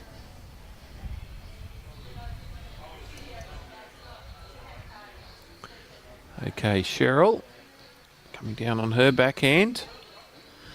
Looking to pick up the jack. I tell you what, she's done it. Oh. Jack didn't quite go the way she would have liked, but it has opened it up. South Australia still holding 1 with Kerry Treloar on the mat, looking to do another backhand draw. What can she do here?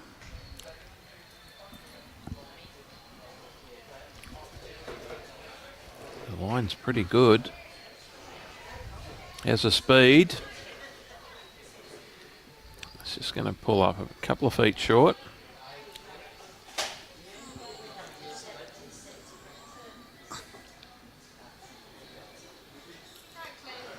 It's probably about 3.5 feet short. What can Sheryl do? Looking to Oh my goodness, that's 2 times she's caught the jack, and both times the jack has wandered towards the South Australian bowl. Can be a cruel game sometimes, but she's walked down with a smile on her face. I think they're enjoying the contest, which is what it's all about, because that's what they're out there for. So South Australia holding 1. Leading by 3 on this rink after 11 ends, 11-8. And Suzanne Hutchinson is on the mat, looking to do a backhand draw, to try and draw a second shot, preferably just behind the jack. She's gone on the wide line. It's a jack-eye bowl. It's not going to be in the count though. So this gives Mary an opportunity to come in and steal the shot away. she's going to run into the South Australian. No, she's going to cut through the gap. I thought she may have played a forehand runner, but she elected a backhand. Yeah, and sometimes people have preferences around which side that they prefer to play a running bowl on. Correct. What's your preference, Ellen? Oh, I can't possibly reveal that. Oh, come on. I'm equally as bad on both. Okay, that's a good answer. I would say the same.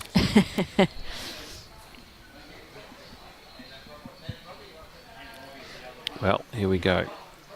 Looks like she's going to play on the backhand again. Mary. How's this looking? Can she get around that front bowl? If Tell she's you around what, it, she's close. It's just going to, yeah, unfortunately. Otherwise, she was all over that.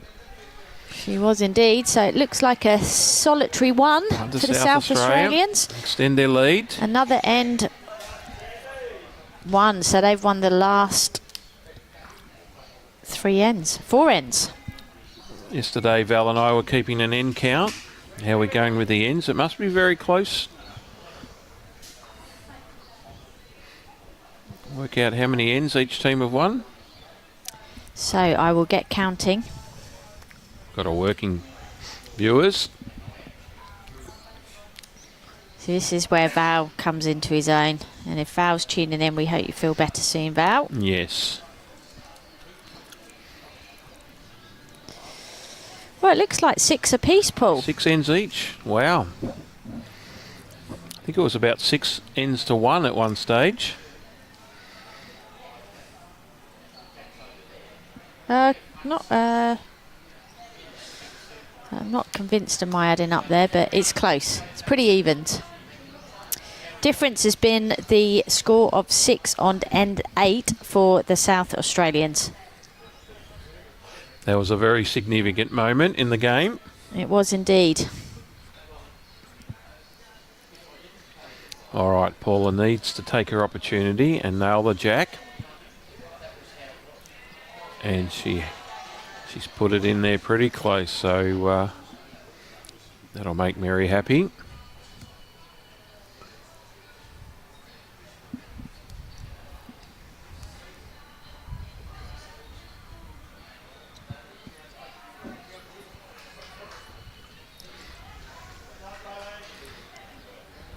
The line wasn't too bad, just the speed. First end that Claire's already missed. Yeah. She's been very solid. Yeah, very consistent. But this is a couple of very good opening bowls from Paula. Mary needs to make another one, add another one here. So this is Paula coming in. Oh, sorry, Paula. Oh, no. It's not what she was hoping for. Still one to Victoria. But they've got something to land on to push up.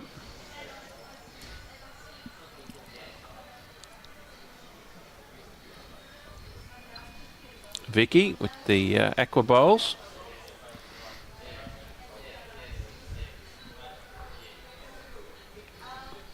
It was good length.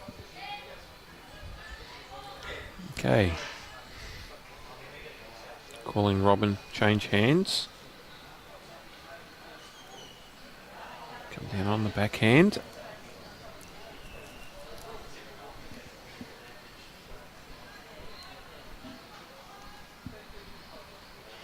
This is a very good track here, Alan. It very much is. That came around there beautifully, didn't it, on the backhand? Both hands drawing really well. Beautiful lines here on the great greens at Club Tweed. Absolutely magnificent day here today. The wind has died down a little bit just in the last number of minutes. Flags are nicely drooped. Yeah, it certainly started to look as though it was going to get a little bit gusty, but as you said, it's settled down, so it's great conditions for players to play all the shots. I think the forecast is no rain today. Yeah, we've certainly had a bit over the last few days, that is for sure.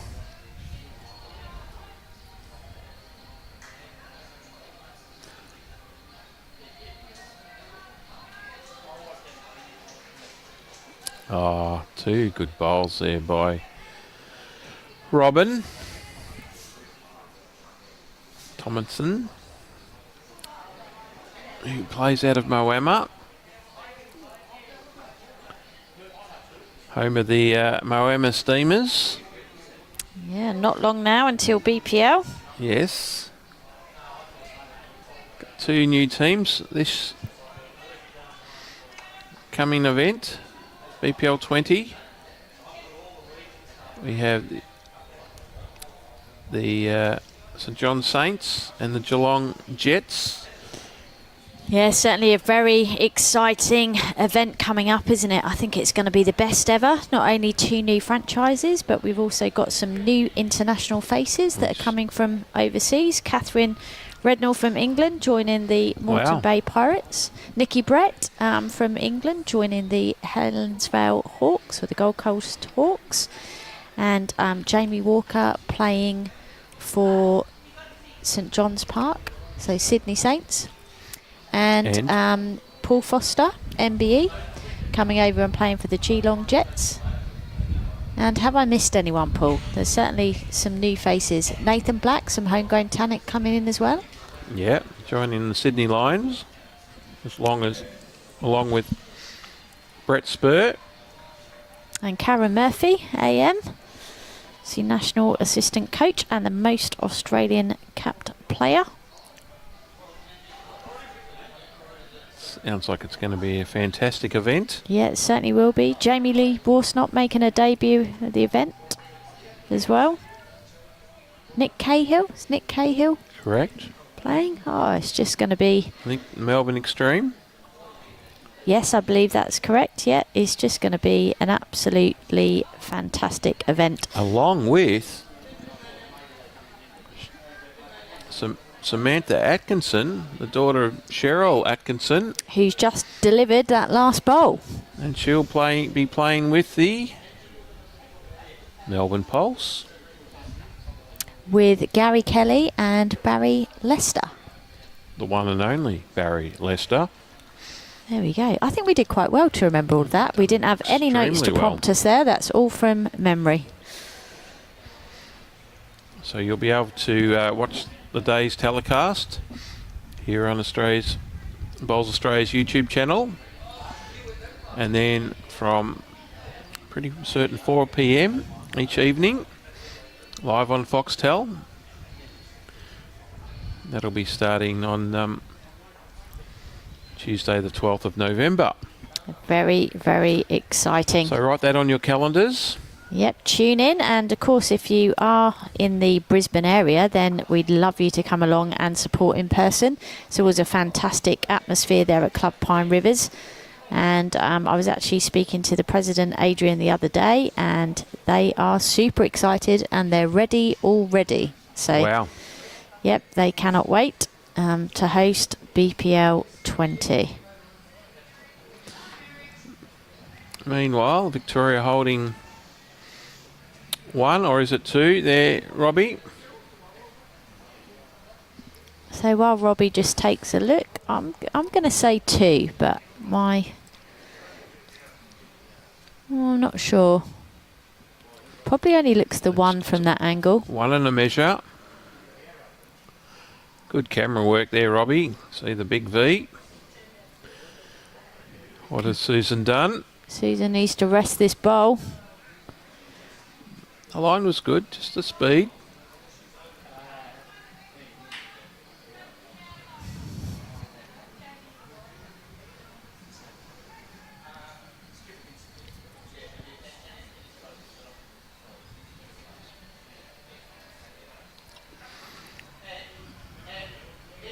Well, Mary looking to add to the count. Fortunately running into one of her teammates' bowls. So it's definitely 1.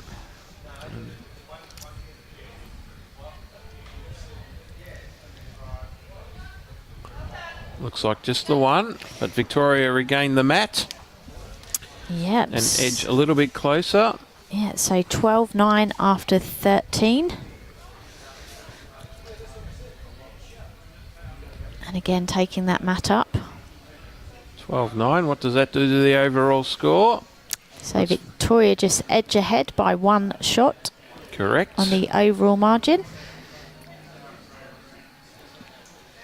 And for those just tuning in, just a reminder that this is a round robin event. So there's still 2 more rounds to play, but as the ladder currently stands, you are watching the top 2 teams with Vic, who are the reigning champions, currently winning 4 out of 4, and SA closely behind, having won 3 out of 4. So this is a big game in terms of the context of that top end of the table, but the other teams are certainly in fast, hot pursuit just behind them. So we've still got some cracking fixtures up ahead of us in the final 2 rounds.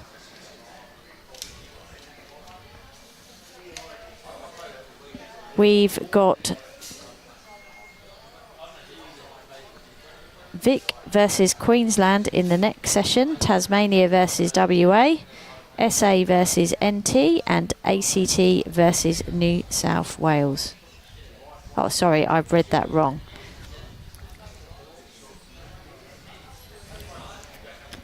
So in this next session, we've got Tas versus New South Wales, Vic versus ATT, WA versus NT, and Queensland versus SA.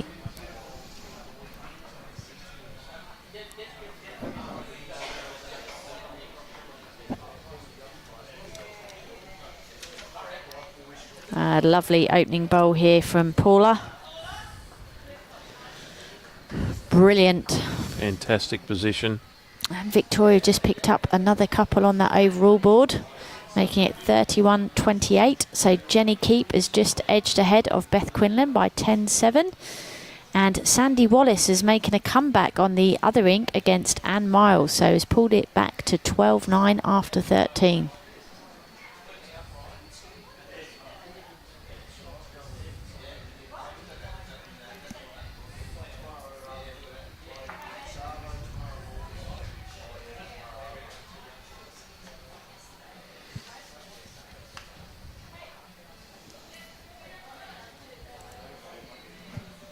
So we've got a question from Michael asking about where the other teams are in the ladder, so 3, 4, 5 and 6. So I'll ask Paul to have a little look up on Bowls Link. So if you want to see up-to-date live scores, you can load the Bowls Now app. So that's got all the latest information and scores as they appear. So Paul will just have a check and tell you what the ladder is in a moment.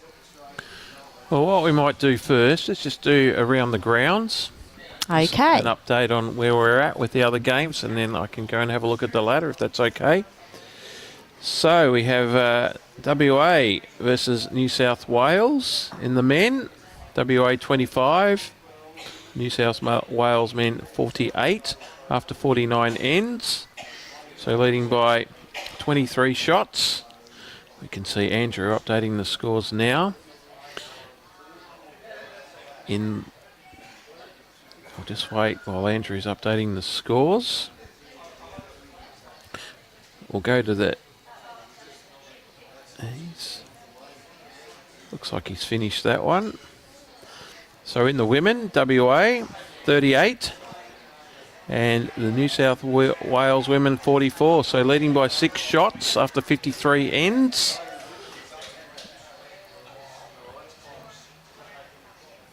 So that means New South Wales are leading the men's by 23, and in the women's they are leading by 48 to 46. So it's only 2 shots. New South Wales women leading the WA women. So it's very close in that game. All right. What else have we got? Okay, so we'll go and have a look at the overall ladder. And meanwhile on this rink, that is 2 fantastic bowls there. Brilliant play from South Australia. So the overall ladder in the men's, we have South Australia who are undefeated on 12 points. Queensland also on 12 points. New South Wales on 9 points. Victoria on 6. The ACT on 3. Western Australia on 3. And Northern Territory on 3. And Tasmania, unfortunately, yet to win a game. In the women, let's go back. Okay, the women. Oh, what a response here from Sheryl Atkinson of Victoria. That was a tremendous bowl. Cracker. So obviously in the women's, we have Victoria on 12 points, South Australia on 9, Queensland also on 9, New South Wales on 6, Tasmania on 6, ACT on 3, WA on 3, and Northern Territory yet to win a game. So as we said, this is the top of the table clash. So South Australia do need to find a way to win this game if they can, to stop Victoria from pulling away.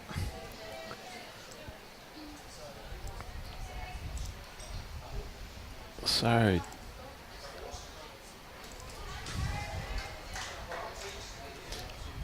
if Victoria were to win this, they would then play the ACT in the next round, and then tomorrow morning's last round of the tournament, Victoria will be playing Northern Territory. So this really is the game. If Victoria can win this game, I would say it's going to hold them in very good stead for taking out the Betty Collins Trophy. Well, Paul, while you've been doing around the grounds, there's been some tremendous bowls played on this end. Well, look at the head. It is. Sheryl Atkinson of Victoria just played two tremendous bowls. And she backed it up with her second. This one just going under here. Just probably not quite enough pace, that's all. So the question is, who taught who? Did Sammy teach Sheryl, or did Sheryl teach Sammy on how to do those incredible shots? Fortunately, my father never bowled. Well, he's still alive, but he doesn't bowl, so I wasn't able to learn from him. Oh, well, we actually got involved in the sport because my dad started to play, and then my mum followed, and then my sister and myself had a go. So you must have fell in love with it instantly? Yeah, I've always loved all sports. So I played all sports up until I left uni at the age of 21, and then just focused solely on the bowls. And what did you study at uni? I did a sport management degree. Oh, so. Very good. So did I. Very good. Well, the crowd's increasing here in size, and you can probably hear them in the background. This is played to precision. Oh, wow. Great bowl there from Mary. 2, 3. What do we reckon, Robbie? This will put your eyes at work. Well, will we see Susan attack this head?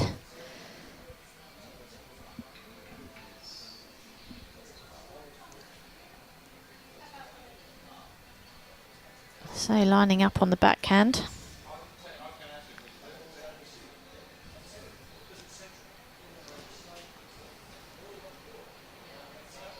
She likes it. Will she hold?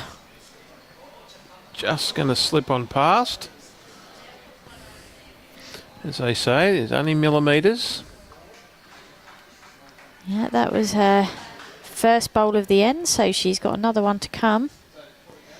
In the meantime, Mary's just looking to run for cover. Well, it's good to see. We've got a message here from Cameron Hill, who has qualified for the BPL Cup National Final, stating that he played in Clare's Rink last season. Really enjoyed playing with Claire. Can she bend here? Oh, what's that done? Well, a little bit of movement there. There's applause from the South Australia number 3. There's one being declared, 2. Now 2. And a look for the third.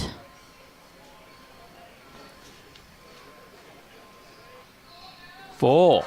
Oh, 4. That is a big turnaround. That's the biggest count that Victoria have picked up. And it takes them into the lead by 1 shot as we get to 14 ends. And Vicki starting to pull away again. What a topsy-turvy game. Yeah, so Jenny Keep is now 12 shots to 7 against Beth Quinlan. That's after 15 ends. Anne Miles is 13-9 up against Sandy Wallace. And on this live stream rink here that we're enjoying today, it's 13-12 after 14 in the favour of Victoria. Now we just need to see if this jack has stayed in. It looks as though it has. We'll just adjust the camera position there. Thank you, Robbie. So Victoria still favouring this mat up length. Fairly short jack.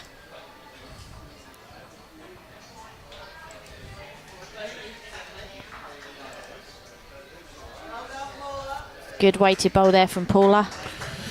Well, Victoria skipped out to a 10-shot lead.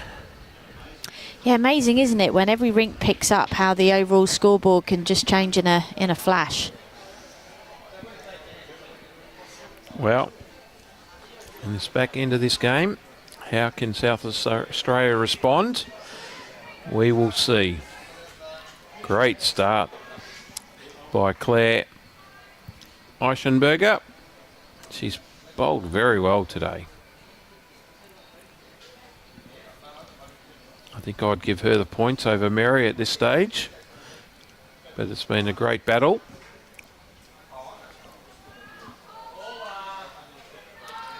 Oh, Paula. Great bowl by Paula Wood. Do we still favour the South Australian bowl, Robbie?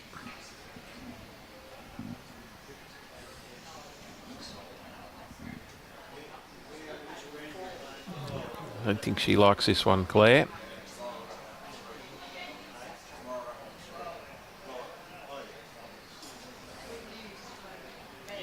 But you never know, that might become a useful bowl later in the end. The jack was to move backwards that direction to the right of our screen. Okay. What can Robyn do? Forehand draw. Looks like it's going to be touch narrow. A little bit speedy.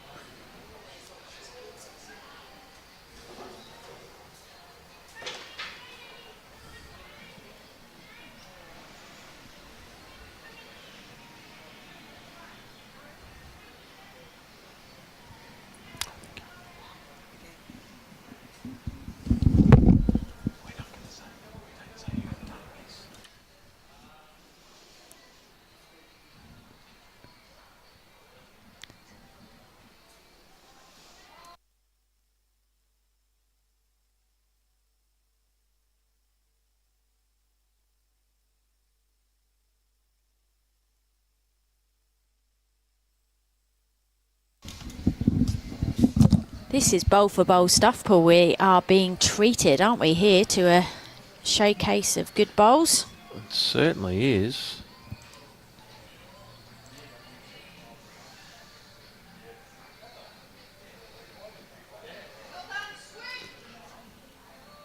All right.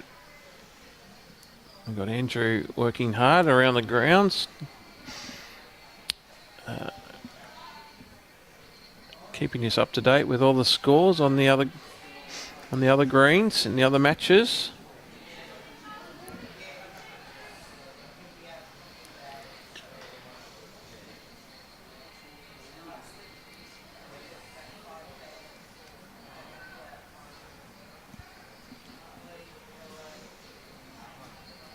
This one needs to hold on. What's Vicki done here? Oh my goodness, there you go. Well, it's made it definitely clear now, Robbie. 2 to South Australia.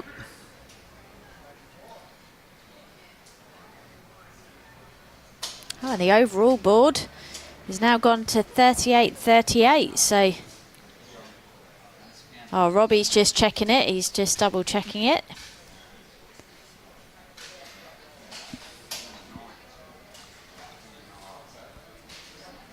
So forgive us while we just update that overall score. So it's 38 to Victoria to 29 for South Australia. As Sheryl Atkinson lines up on the mat.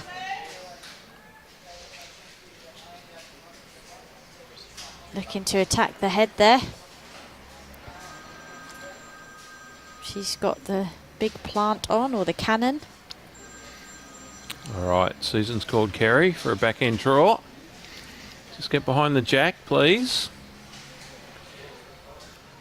I know when I'm skipping, I always say please. Very important to be polite, Paul. Yes. Please and thank you.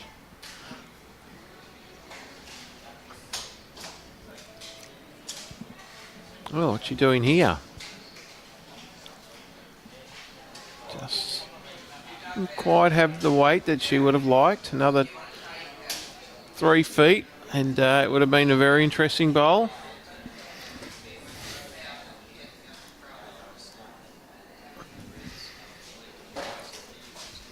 Okay, what's Sheryl doing? She's just going to miss. She was trying to put the jack in the pit.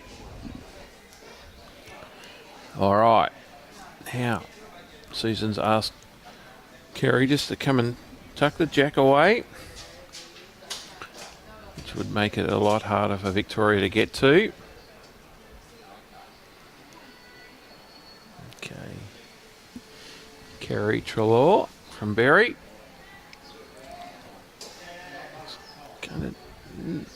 It's a pretty much the same there, Ellen. Yep. But I don't think we'll force her to do a push-up, will we? No, definitely not, Paul. Well, Mary Paton from Myrtleford. I think she may have a similar intention to what Sheryl had. I'm sure she'll be coming to the head with a bit of speed. Either looking to remove that South Australian bowl or pick up the jack. Let's see what she can do. Down on the backhand. I think she might have gone a little bit. Oh, this plant will work but for her. It's going to hit something. Can she hurry? Well, that's a good effort. She's removed one of the South Australian bowls. And that's always the thing as a skip. Obviously, you want to get the shot, but if you cut down, it's still obviously a huge benefit. Absolutely. But opportunity knocks for South Australia here. Chance to turn that jack around the corner, take it out of sight, but also make a multiple if she can do that. So Susan Hutchinson, as she steps on the mat, she'll be looking on the backhand just to turn this jack around. You have to take your chances in these moments, particularly with the overall scoreboard being 9 adrift, but still plenty of ends to go. And she is trying. She gets that split. She's close. Just bent. That's a great effort. Her pace was perfect for it. Fantastic try. So Sheryl's just calling exactly the same shot for her skip. So Mary Paton from Bowls Victoria. They need to take the danger away here. Mary's trying. Tell you what, this isn't far away, Alan. She needs to land the bowl. No movement on the jack. Oh. That's a good effort, but that makes it much harder for Susan. So that's 2 very, very effective bowls there for Mary. Now, if she can do the perfect draw on the backhand, she could make 3, but it's not an easy bowl. Yeah, that last bowl of Mary's really made it a bit more difficult. But it is the angle. possible. It's possible, but it's a little bit more difficult. I think she's just going to hold off here, or is she going to come back?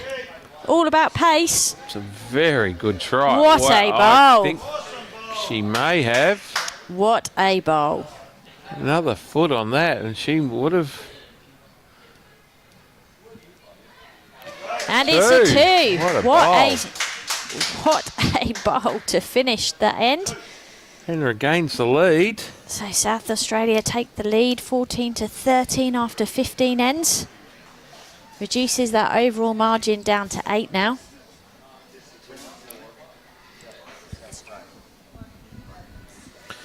Well, we have the close one, I think. Looking across the board, the WA women.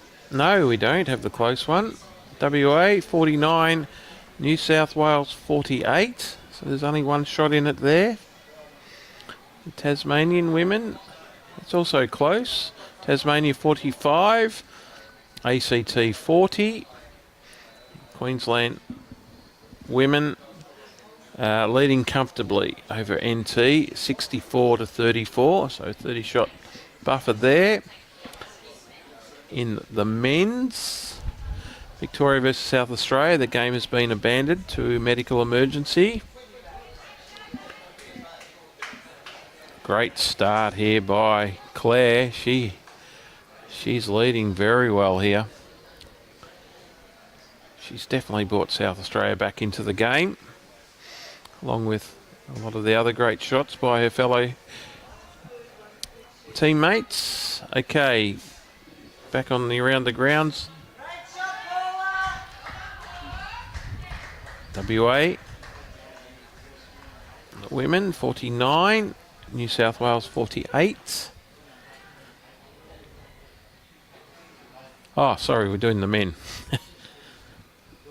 WA 38, New South Wales 59, Tasmania 45, trail ACT by 10, who are on 55, and the Queensland men 69, NT 30.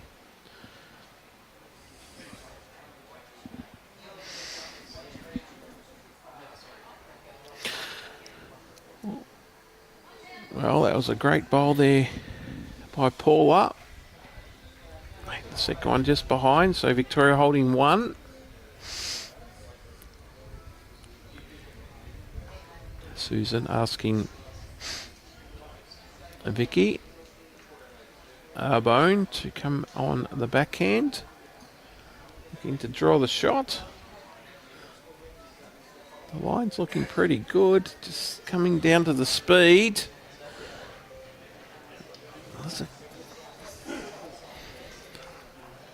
She's pulled up about a good 3 feet short. Right on the line, perfect line. Oh, look at those bowls. Yes, it was a great bowl by Paula Wood. After Claire put the first one in, it was a great response. And Robyn is pulling up a little bit short.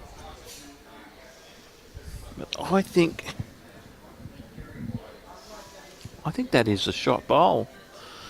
That is the shot bowl. Victoria holding 2. Looks deceptive from here. Looks like the back bowl is closer, but it's not. The front bowl is actually the shot.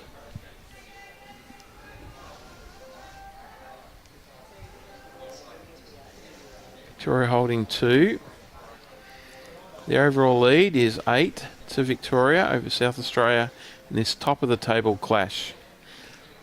If Victoria were to win this game, they would be very well placed to take out the Betty Collins trophy for the 3rd straight year, I think it is.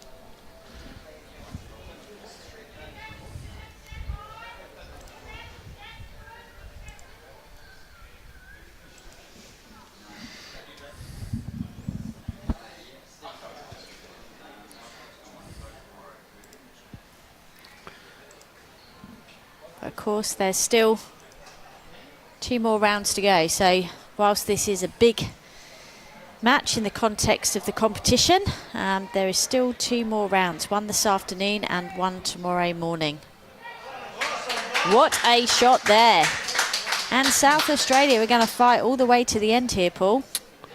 Well, haven't come all this way just to lay down.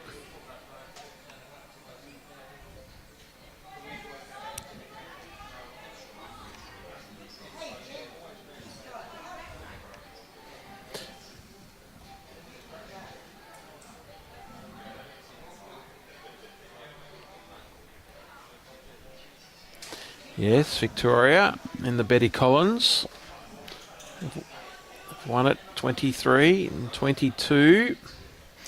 So they're going for 3 in a row, which will be a marvellous achievement. It certainly would be.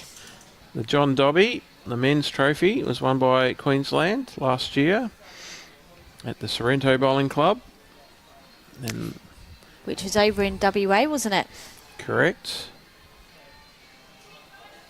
And in 2022, Victoria took out the title on the Broadbeach Bowling Greens.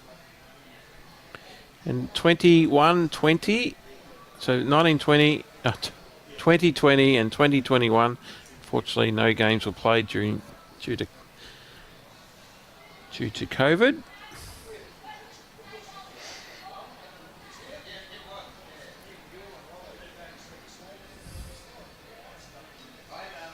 In 2019, the John Dobby was won by New South Wales.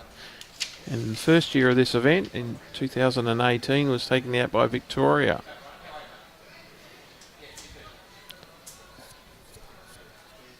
In the Betty Collins, 2018, New South Wales won the trophy, and 2019, Queensland. So it's a pretty familiar state there. We've got Queensland, Victoria, New South Wales having won each of the trophies. So this is really South Australia's chance.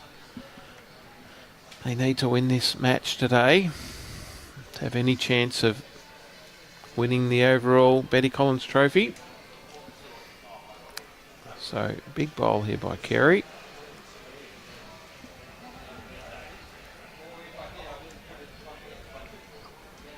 The line was very nice. Yeah, the line was excellent. Just the speed. It's all called line and length for a reason. That is very true. That's what makes it a difficult game. I always say it's an easy sport to grasp, but a difficult one to master. Correct. And I think that's why we all play for so long. It's obviously you were able to master it, Ellen. I wouldn't say I mastered it. Oh, you must have.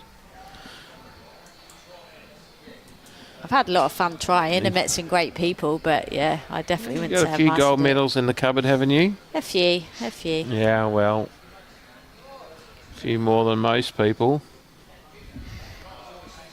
Yeah, I definitely can't complain. This is a credit to you. I dare say you put a lot of hard work in to achieve those results. Yeah, and you have to. You know, that's a big thing. If you want to play at the highest levels of any sport, you know, you've really got to commit and invest and Correct. And put in the time.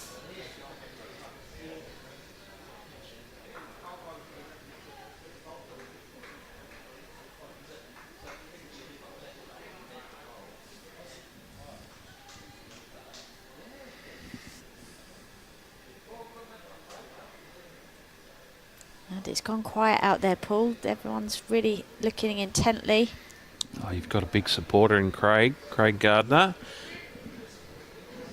Very informative. That's why she was the world's best there for a number of years.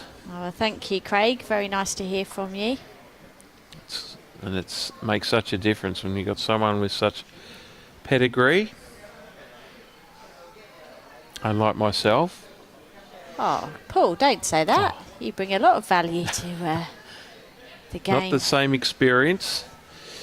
Winning the club triples last year may not be at the same level. But anyway, we keep moving on. But we have South Australia holding. And here's an attacking bowl here from Vic. Can she get the right contact Cannon here? her own bowl up. Oh, missed the jack by millimetres. Less than millimetres. But she's got another bowl to come.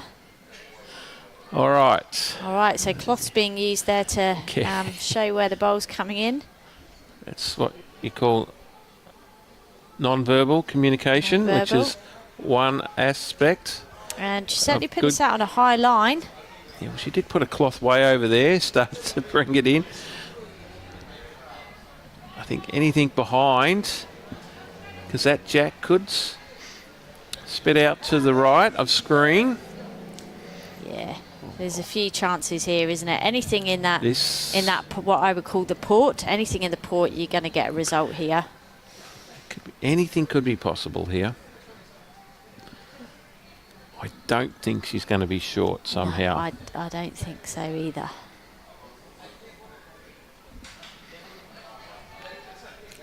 This is her last bowl. The score is currently She set it away well. 13-14. This is trying. This Can she is split the bowls and ride for the going jack? to What a land shot. on the South Australian bowl. What a shot. And you can hear the roar Made from at the least crowd. 2, maybe 3. That is a big turnaround in the that context of this could even be game. more than 3. That could be 2. Yeah, what about those 2? I think that'll be it. Oh, maybe that wing bowl.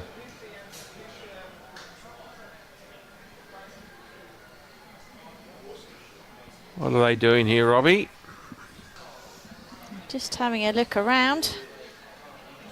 So it's at least 4. And interestingly, Paul, Vic scored a 4 in this direction the previous time. So what you're saying is they like to head north? I've got no idea on what direction it Well, is, but in I'm just saying. Victoria, it's all about heading north, heading south. How many was that, Robbie? So we're waiting to get confirmation. It's at least 4 to the Victorians to extend their lead on the overall scoreboard. Wow. And go ahead in this particular game. That was a massive bowl. That was a huge bowl. Mary was Never close looked for the like first. missing either. It was right on line from as soon as she let go of the bowl. So the score is now 17-14. So it was indeed a 4 to Victoria, taking the score to 17-14 to the Victorians after 16 ends, as we now start to come into what I would call the business end of the game. So there's not a lot in it overall. There's only 12 shots, which across 3 rinks can soon change hands. So whoever wins the next couple of ends is going to be key.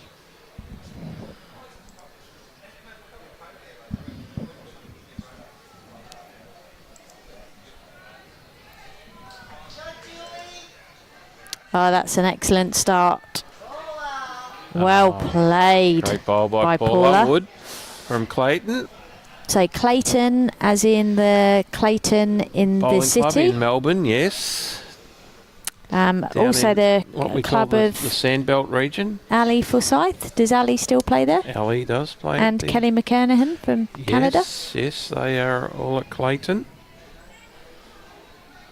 Very Oh, strong good club. effort there from Claire. What we call a Premier League club in Melbourne. And I believe Josh Barry also plays there as well. Josh does. One of our Parajackaroos.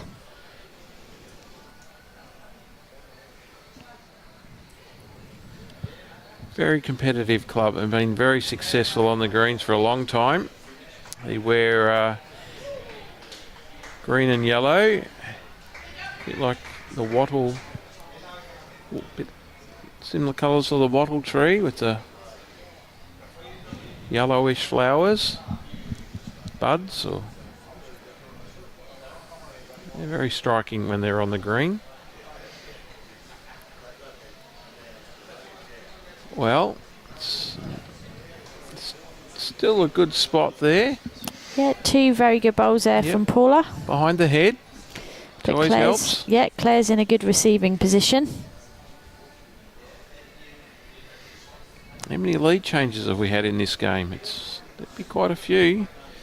Yeah, well, the Victorians got out to a 7-1 lead after 6. And then in that middle part of the game, we had 2 ends from the South Australians where they picked up a 6 and a 2 to take the lead 9-7 after 8. And then they just managed to extend it to 12-8 after 12. And then the Victorians have just picked up 2 multiples themselves to then go ahead 17-14. So it's certainly been back and forth. It has. Which is what you want. Correct. That's what the viewers tune in to see. They want to see Close game. close game with some great bowls from both teams, which With we're the being ebbs and the treated to. flows. Yep. And as we said before, the conditions are pretty good here today. The wind is fairly kind at the moment. It's picking up a little bit. The flags are starting to rustle a bit. All right. What has Robyn done? Well, she's got a good line there, and actually it, it does affect the sight of the jack, and often, a lot of people do struggle when they can't see the jack when they're bowling, so it's actually a good thing to do as part of practice. Get used to bowling to a jack that you can't actually see the full jack. Correct. There's some good insights. This is a good chasing bowl. Oh, what a shot. Wow. And we're just going to wait to see if we can change the camera angle here from Robbie. Robbie's just stepped away for a second. We'll have to wait. I daren't touch his equipment. I wouldn't either. So we'll do our best to let you know what's going on. Well, it's in the jack. Jack is in the ditch, Ellen. Jack is in the ditch. Okay, so all to play for. Looks like they're holding... Let's say they're holding 4 at the moment, South Australia. They've got 1 in the ditch, 1 right on the edge, and 2 a little bit on the wing there, but I'd say they've got 4. So Sheryl needs to obviously just draw it in. She's coming down on her forehand. She's going to land. Oh. I'd say she got rather close to the jack, but unfortunately your bowl needs to stay on the green. Yeah, so I think that's an important point just for viewers at home. So because the jack has gone into the ditch and is in the boundaries of play, it still remains live. But only a bowl remains live if it's touched the jack prior. So if it's been chalked. Otherwise, if a bowl goes into the ditch where the jack is, it's deemed to be dead and out of play. So that's where you see a bowl lifted onto what we call the bank side of the green, as you'll have just seen. Good explanation. And this is another good training exercise to do, bowling to the ditch. On quick greens over here in Australia, it happens more often than not because the jack does move across the green, that you do end up drawing to the ditch, and that's a very, very good bowl there. Another bowl in for the South Australians, putting the pressure on the Victorians here. Holding 5 at the moment. Sorry, viewers, we can't really see. We are standing and watching, so that's 1 gone. Sheryl's taken out one of the South Australian bowls, but her bowl has also gone into the ditch. So our tech support is back, so we'll be able to show you a little bit closer. So you'll see that there's a little white pop up there which shows you the position of the jack. And there is a live bowl in the ditch. That's the bowl that took the jack into the ditch.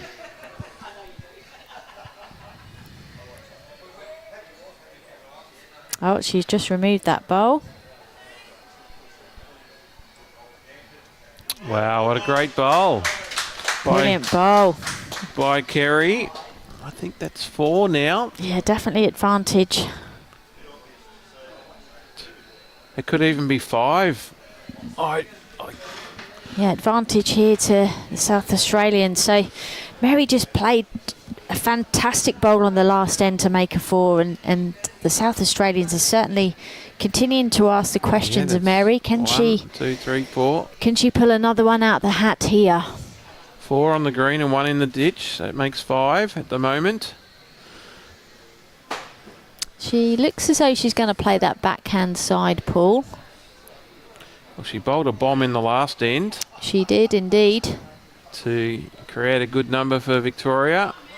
Oh, I don't know if she might take out one of the South Australian bowls though. She may stay and stop. Oh, that might have reduced the count by 1. I think looking at this, South Australia still holding 4. As Susan heads to the mat.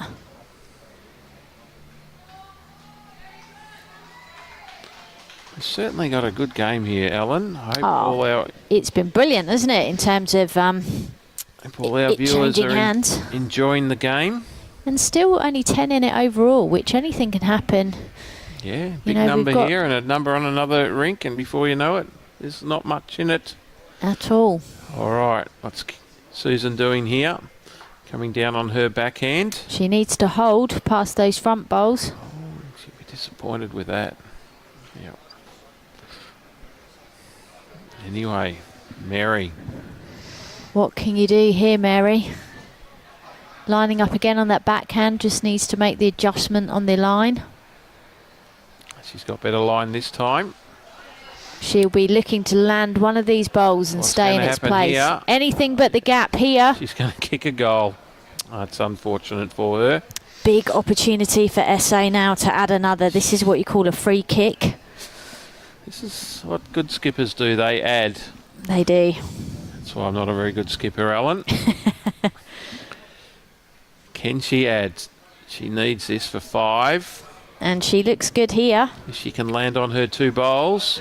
Just needs to stop. I think she is. Yes, well played. I think she may have done it, but...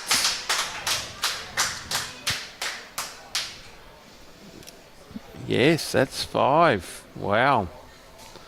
Talk about ebbs and flows, Ellen. Wow, this is certainly turning out to be a high-scoring game, isn't it? Ripping game. Hope all our viewers are enjoying that. So they drop a 4 the end before South Australia, and then they pick up a 5.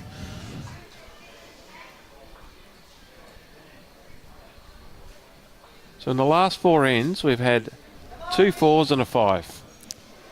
Which you don't often see, do you? When you think around the first 6 ends of the game, it was all ones. That's right.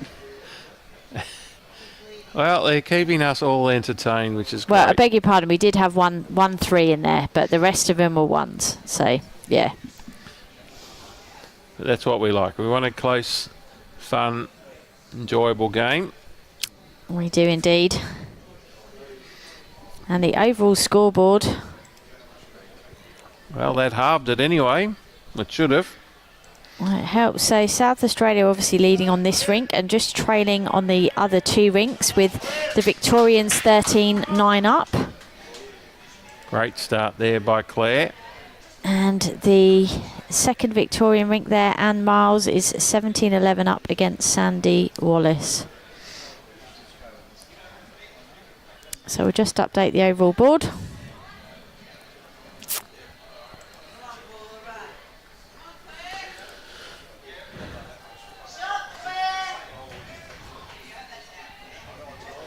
All right, meanwhile, WA versus New South Wales in the women. WA lead by 1.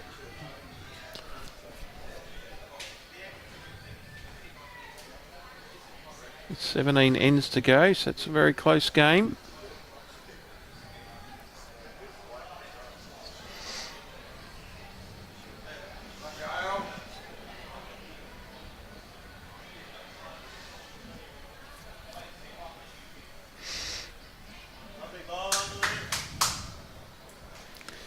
So 8 in it with 10 ends to go. 9 ends to go now, just changed over. All right, okay. But, well, we're certainly going to, well, unless there's going to be any killed ends on the other rinks, we're going to be the last game on. So it's all going to come down to this rink, as they're currently 1 or 2 ends behind their teammates. All eyes are going to be on this live stream rink to see the conclusion of this game, if it stays as close as it is. What has Vicki done here? Has she drawn around it? Very good effort. Very good try. So Victoria holding 2 next to Paula Wood. So Mary is asking Robyn to come in on her backhand, right of screen.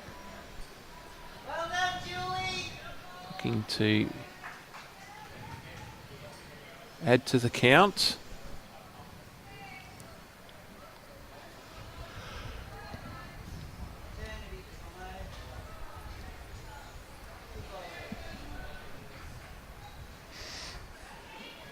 Okay, the destroyer in the last end. Vicki Arbon, who trailed the jack into the ditch.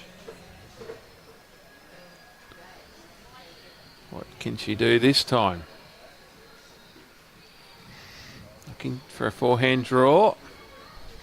Come around her front bowl. She just hasn't got the speed. No, Line was super good. line. Yeah. So we're holding 2. Robyn Thomassen. Is that how he can?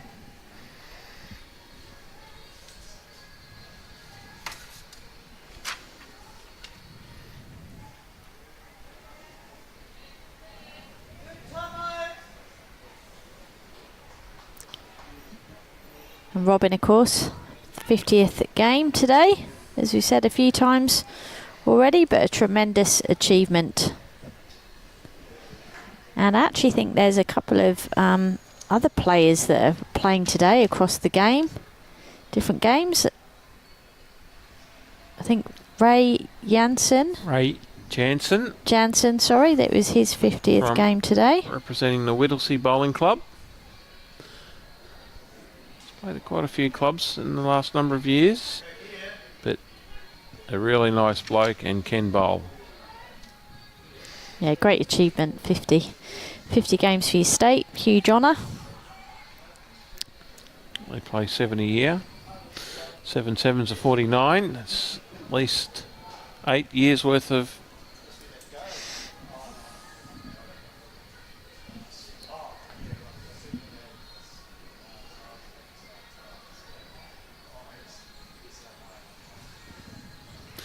Well, probably not that long. If they play state series, that would count towards the number. So maybe not quite 7 years, but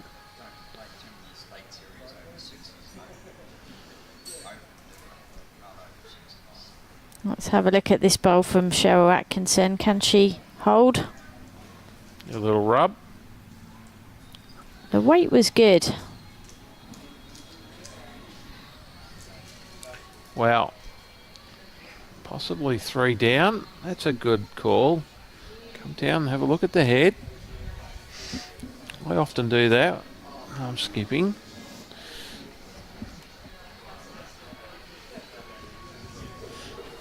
Yeah, I'm certainly a player who needs to see the head. I find it hard to visualise from the other end. Just helps you work out the angles, and it's amazing how often it looks so different. Exactly right. And they're having some good conversation about what shot to play. And often all you need to do is just give them a little bit of encouragement. Tap on the shoulder, you can do this. Yep, encouragement, reassurance. It's just all about being a good teammate. And having that conversation, you know, amongst your players around. Everyone's different. Some people need firing up. Yep. Other people just need an arm around the shoulder. Everyone's different. A bit of reassurance. You can do this. You've got this.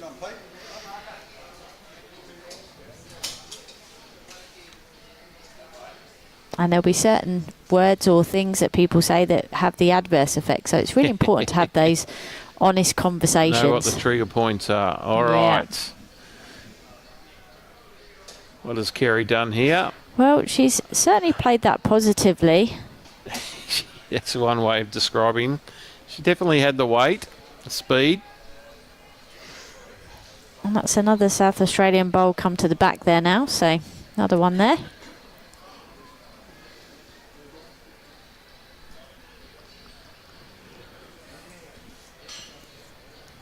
Well, as they cross over, she'll be able to say, over to you, Skip. Over to you. You can do this, Skip. I often say, if I've missed, I just say, do your best. Do your best. Because I kind of think, you know, it's not really, you can do it when I haven't done it. Well, the other one I like to say, this is why we pay you the big dollars. There you go.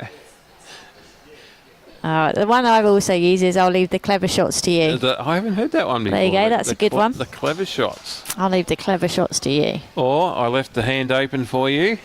But as we said before, genuinely though, it is about making it better for the player that comes after you.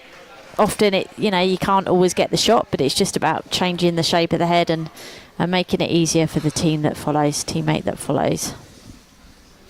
And tactically, they'll be keeping an eye on that overall scoreboard across the greens. One of the rinks is not that far away from finishing now, the Jenny Keep Beth Quinlan contest.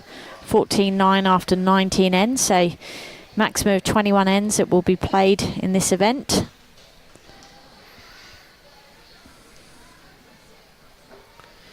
All right, what can Susan do here?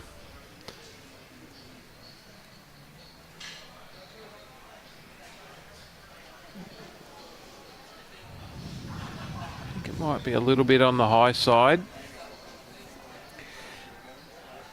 So what do you say then? It's all good. You have another one. That's your sighter. That was your sighter. Very good. Lots of encouraging words. Again, it just depends on the players. Some players, you know, don't want too much information. Or just want, you know, a simple tap on the leg just as a bit of an acknowledgement. Oh, that could be another one. I think it is. Oh, wow. Another potential multiple. That's 3. This is a huge bowl in the context of the entire game. Not just this rink, but the overall.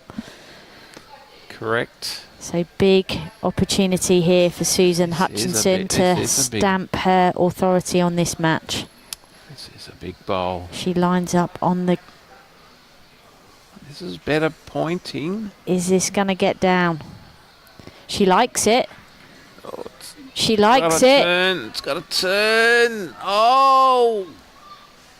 That's a good effort. Oh, I think she's cut at least one. Oh. That's a good effort. Oh, I don't know. What do you think, Robbie? Could that even be the shot?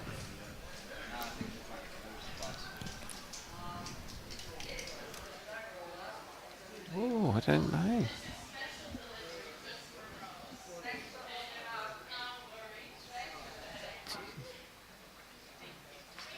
It could be the shot.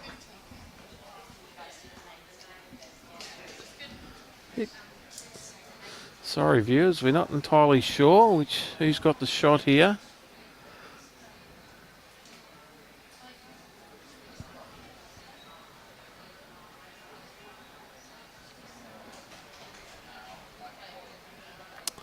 Well, Robbie has made the decisive decision to sit on the fence and to not call it. We don't know.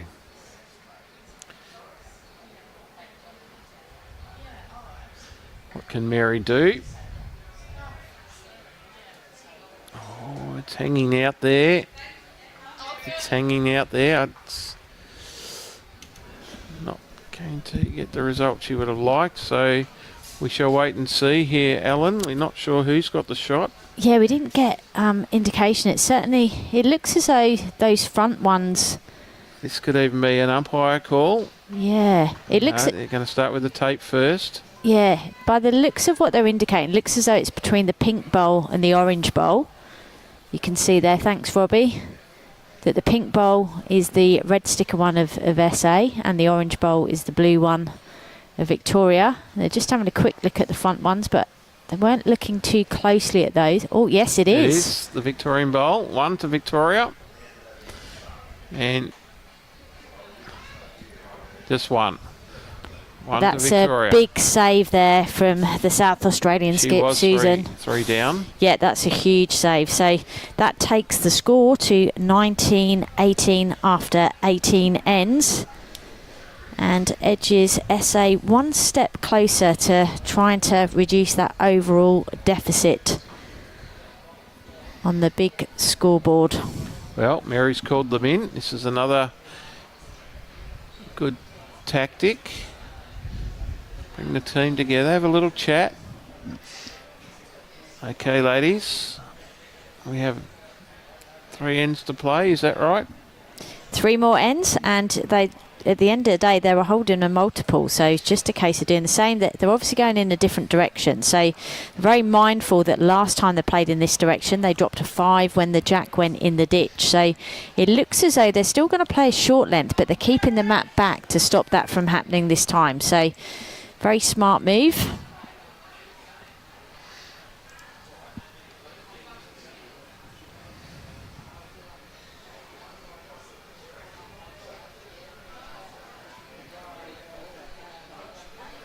Yeah, that's a very good jack roll. That's another thing in the game, the jack roll, and probably doesn't get applauded enough. Oh, it's a absolute fundamental skill. I've actually seen games lost through ineffective jack rolling where the length has been so critical. Mm.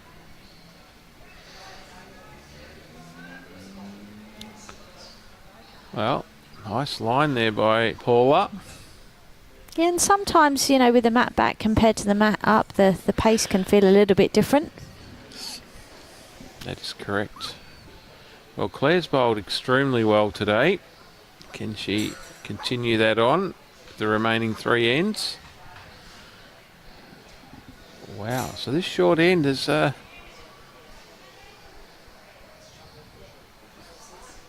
played with their mind a little bit.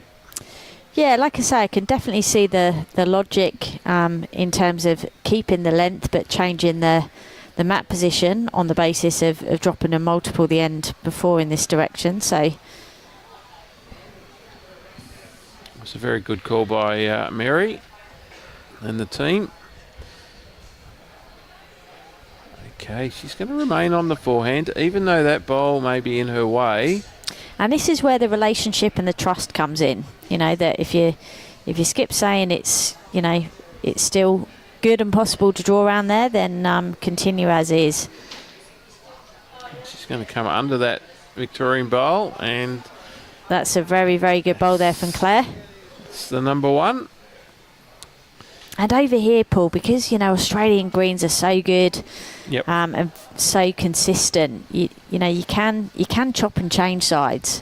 Whereas over in the UK, generally speaking, you'll get one more consistent, reliable hand than another, and the weight between the two sides will be quite different as a result. So you tend to generally, you know, pursue with a hand and stick to it, whereas over here, the greens are so good that you have got that option to change if you need to. Because you can trust that what you want it to do, it will do. The only thing that really affects it, as we know, is the wind. But you see that bowl come beautifully back. Robyn. What a great bowl there from Robyn. Okay, just quickly around the grounds. The women's game between WA and New South Wales, which has been very close all match. The game has gone to New South Wales by 3 shots, 58-55. What a cracking game, which keeps New South Wales in the race for the Betty Collins Trophy. Oh, what a reply here from South Australia, just falling back. So I dare say New South Wales will be barracking for whom? They will be barracking for South Australia to try and tighten up the contest. That would mean they would be all equal on, well, they'd all be equal on points, I would imagine, if South Australia are able to get over the line today in this game. But what an opportunity for bowls, Vic. They've currently 52-39 up on the overall scoreboard. So they're starting to edge away. South Australians will be looking at this and thinking they're starting to run out of ends here. Got to try and make a couple of multiples again to give themselves a chance on this last rink as they go into the last couple of ends.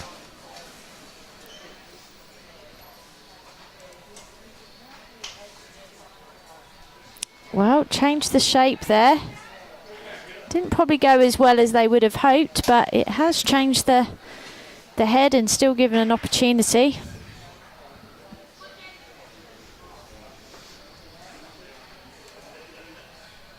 So Anne Miles has just managed to keep that lead against Sandy Wallace, 19-11 after 19 ends. Jenny Keep just keeping her nose in front of Beth Quinlan, 15-9 after 20. Beth, of course, a very, very experienced player, former Jackaroo, and yeah, will just be trying to minimise that deficit and get off the green so that the momentum can try and go with the final rink that's on. Okay, Sheryl Atkinson, representing Duran Bowling Club, looking to draw around and get a bowl at the back, towards the back of the rink. You can just about see it in shot there, but yeah, she was looking definitely for a bowl on the higher side because that's where the jack's going. You can see the direction there from the South Australian skip. Yeah, Suzanne has been very positive. All right, what can Kerry do here? She set it off well, Paul. She certainly has. This looks promising if she's got the How's her weight. Speed. Oh, she just needed to add another. Well, it's finished in a good spot. Another 4 or 5 feet to that delivery and she would have been all over it. Yeah, this is a must-win end for the South Australians. Correct.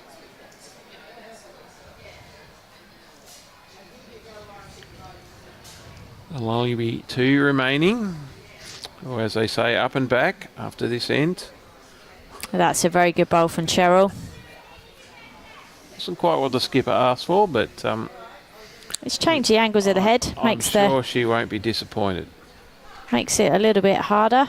Okay, she has to be quite authoritative here. Well, this looks as though got more More on it conviction. this time. Still bending, Paul. It's going to do something though. Yeah, that last bowl of Sheryl's actually Wow. really protected the head there. It's made 2. Victoria, I'm pretty certain. Well, I think Susan has got to be aggressive here. I think she's got to kill it and start again. You've got to score this end. And you can't just score one. You've got to get a multiple to keep the game alive. I think Short jack, go quick. It's a good option to kill the end. We haven't seen one of those today in our match. We haven't, and obviously a number of the formats now, it's re-spotted jacks, which obviously changes it tactically, but the fact that it is killed ends means that it's replayed, so there's a big opportunity here for SA just to get it out and start again.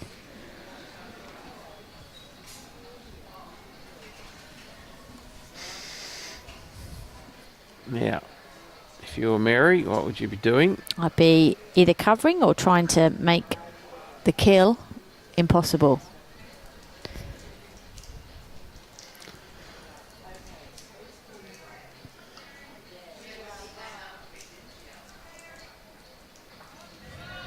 Oh, wow. Wow. Get behind and add to the count. That's what you call a clever bowl. It was a lucky little lick there. Well, you can see the direction there from Kerry. The hand went through very quick. There's no doubt what she's wanting her skip to do. Hit it.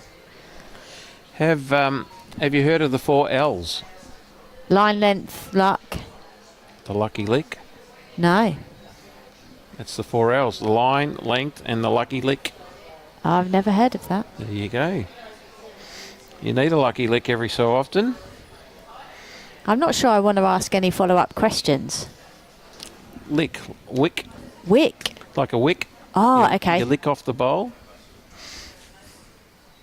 Okay, just a little bit wide. Yep. Oh, well, there's one at the back. I would say if Victoria can hold this, that will definitely put one nail in the coffin for South Australia in the overall. It will make it very hard to come back from there. Yeah, and for the benefit of everyone at home, so Vic in this next session play ACT, and then tomorrow we'll play Northern Territory. So if they win here, it certainly probably gives them one hand on the trophy. I would agree so. Which would mean 3 in a row for the Vics. But as we know, there's a long way to go. Yes, and anything can happen in bowls. It certainly can, and there's some extremely talented players here from all the states in action.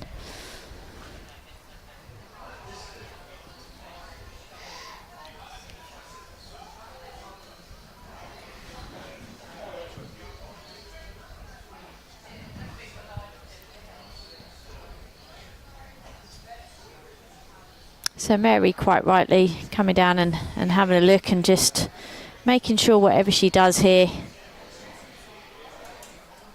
has an impact on how this end finishes. Should have been looking at the angles to see where that jack's going to go if it's squeezed.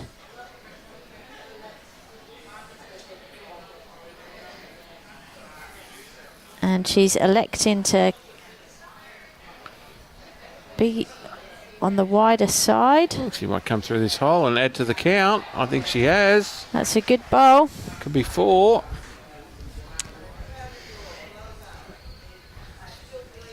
Well, Susan, you've come up trumps when the questions have been asked of you. Can you do it again?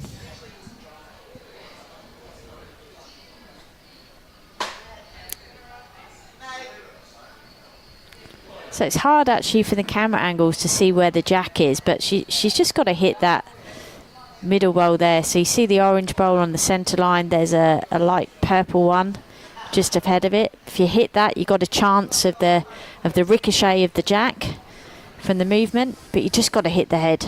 Got to hit something. Hit it with pace. This is where you need the substitute board, Alan. Oh, here we go. We can see the jack from this end. Oh, good work, Robbie. Well done, Robbie. Yep.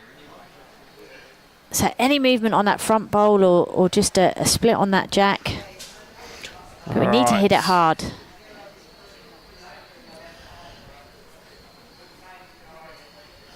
No.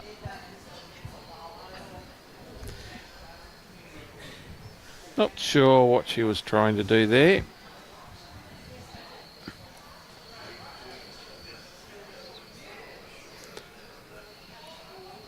Four down, I would say. So it's a multiple to Vic, 4 shots, which makes it 22-19 after 19 ends played and extends the Victorians' lead overall.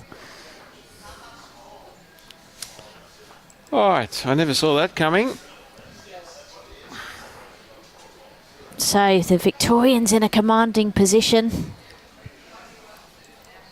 And that was a really smart move by Mary there, just to change the mat length in that direction. So still keeping it short, but putting the mat back. Well, that extends the Victorian lead to 17. Just 5 ends to go in the overall scheme of things. It's going to require a miracle from South Australia to get over the line here. An absolute miracle. Well, I'm sure it's happened before.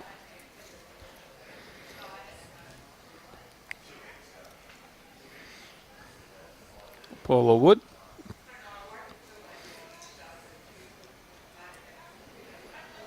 Here's a good start.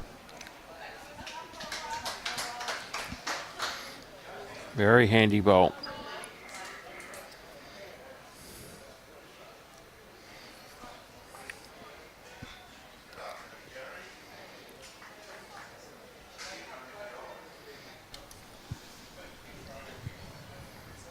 What's Claire doing here? The line was great. Needed a few more Wheaties this morning. So one of the rinks has finished. So Jenny Keep of Victoria, 15, versus Beth Quinlan's rink to 10 after the 21 ends played. And Paul, just for the benefit, obviously, all the games are played out in their entirety. Correct. As it's a round robin competition. Yes, every shot counts. To the overall, it might come down to shot difference to determine place getters. Or placings. Very Maybe good that's correction here from Claire. Piece of the jack. Well played, Claire. She has had a good day. They've had a good tussle, the two leads. Morning. I still give the points to Claire in the leading department.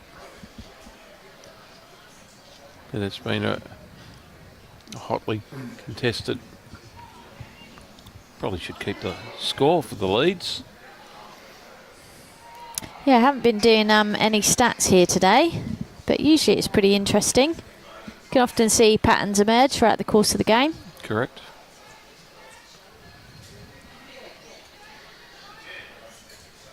Of course, our very own Clive Williams does a tremendous job with the stats at BPL. Amazing. Well, we have a stat sheet that goes around to every game. It's completed by our volunteers. All right, Vicki has been asked to come down on the backhand to right of screen. The line is exceptional, except for the pace. So they might be getting a little bit tired. They might need some of our lollies. Are you giving away our secrets? Yep. I'm sure most viewers know that I enjoy a lolly or two. I don't drink or smoke, but I'm very impartial to a lolly. I have a slightly funny story to share. Val and I were commentating the final of the women's B7-8 singles on Saturday. I had to go and change the scoreboard while I was out of the commentary booth. Lady come around with the lollies. Anyway, I came back and Val promptly says, "Oh, you missed the lollies." I said, "Did you keep me any?" And do you know what Val said? "I'm not sure which lollies you liked." And I promptly responded, "I'll eat any lolly, Val." Well, at least he knows now. That's right. Yeah, I would generally be the red ones. That would be what I would go for. Maybe he sat with Clive too long. Clive's picky with his lollies, but I certainly aren't. Well, that's good then. You can leave the red ones for me. Oh, there you go. Okay, back to the game. I'll keep you on task. Well, into our second last end. We're into the up and back stage, so the up. And the second rink in this match is finished. So Anne Miles finishes 20 shots to Sandy Wallace 13 shots.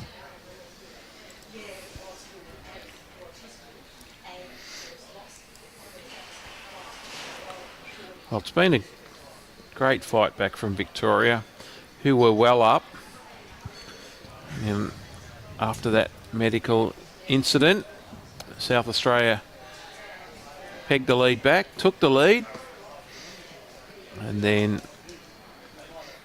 Victoria reascended their domination and now leading by 15 shots.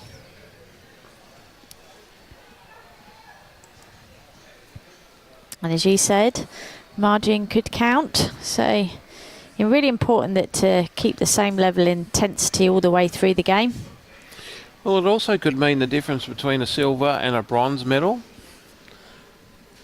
It absolutely could be. It's This bowl's just on a little bit on the high side. It's drifted out slightly. Shamu. No one likes the yellow or orange lollies. Actually, it's interesting to say that my son loves the orange lollies. He goes for them first. And so does Robbie. There you go.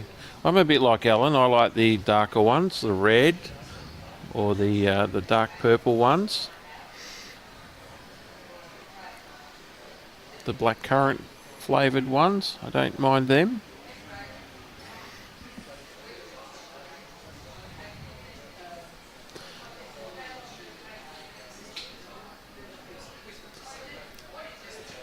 All right, yeah.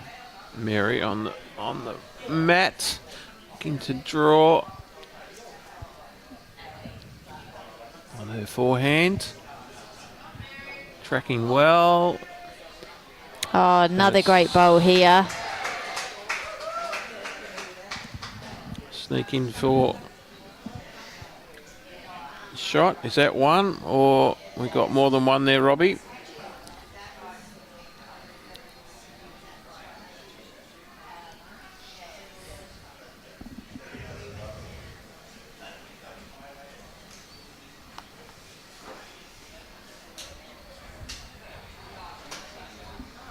Just the one.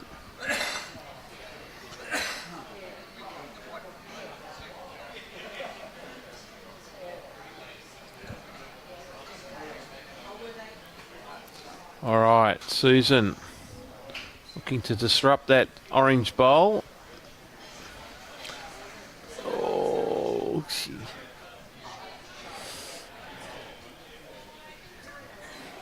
Can be hard in this situation when you know you're a fair way behind. Yeah, that's where you just got to keep the motivation and play for pride. Yep. He's still representing out there. Because theoretically they can still win.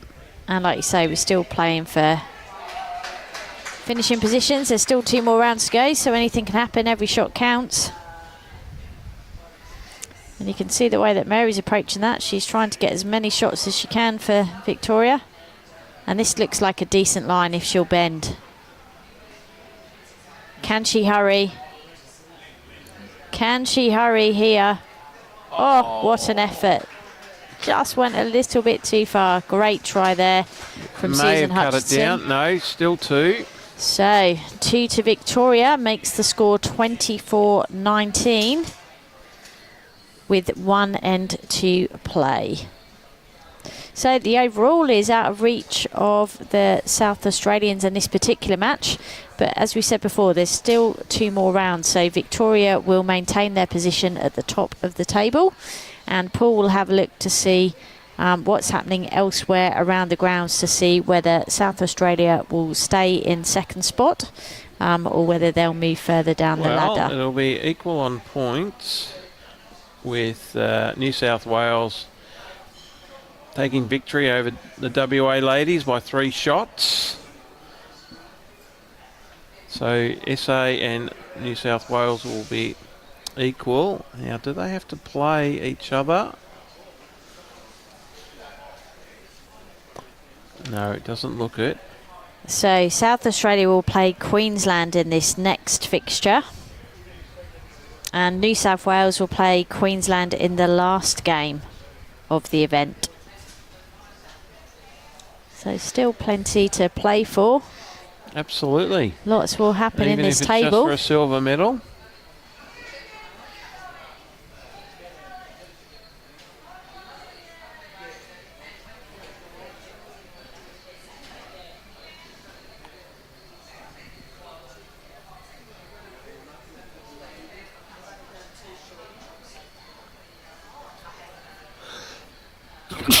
Oh, excuse me.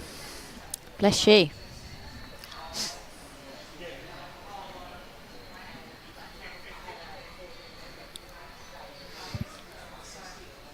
Okay, Paula coming down on the backhand. Looking to add to the count. Yeah, well played, Paula. Yes, she's finished this game well. She certainly has. Claire, who's bowled brilliantly all day. This will be her last bowl. Can she take the honours in the leading department?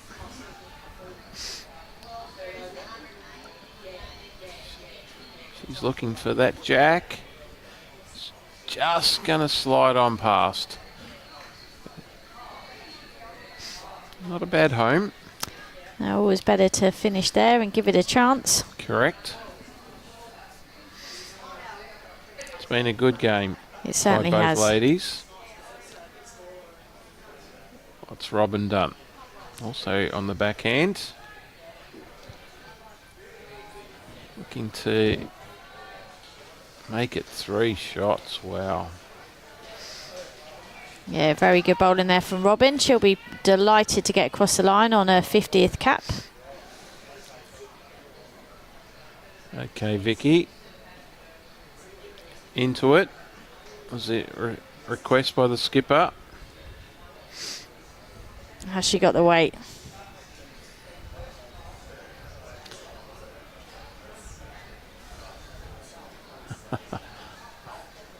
Oh, makes it even harder now.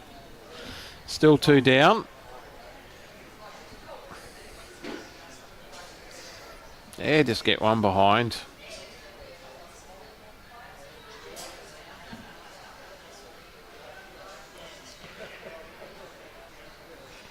I would say this puts Victoria in a very good chance to go 3 in a row in the Betty Collins. They're certainly giving themselves every opportunity.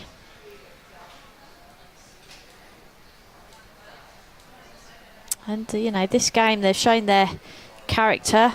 They got out to a good start. South Australians came back, but they showed their resilience and determination. Stayed calm and just kept ploughing away, and have pulled away again.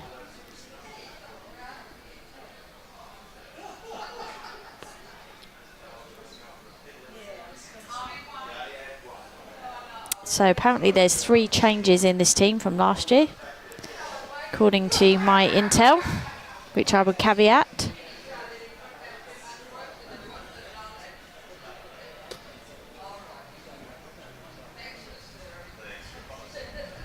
Well, Sheryl's one of them.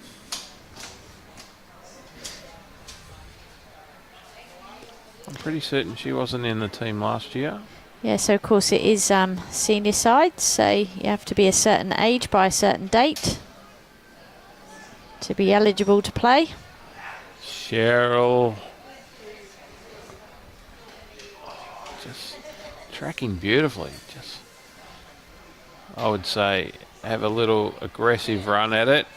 Let's move the jack backwards. Get it out of that little cove.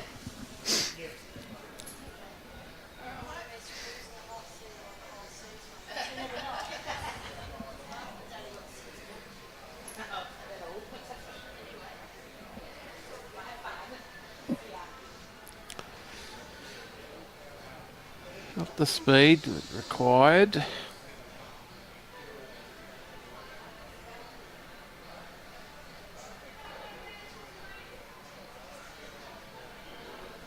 So Victoria going to take this game out. But by how many? It's 1 in to go. They lead by 17 shots overall. Yeah, that's a solid home. Yes. Into it.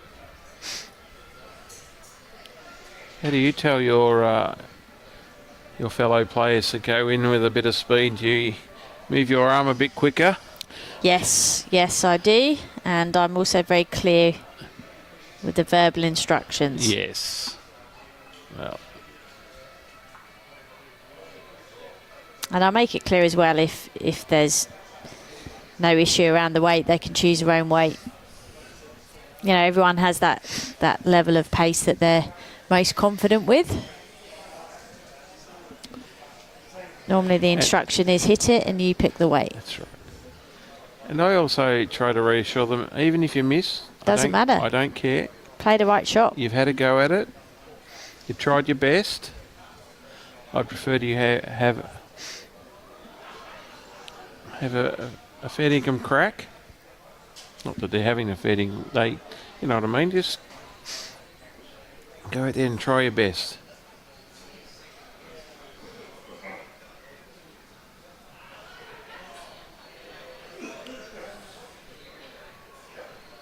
So 4 bowls remaining in this game, unless there's a dead end. Yeah, so Mary just looking to cover in that bottom right hand corner of the screen, just in case there is jack movement out there. How you doing, lovely?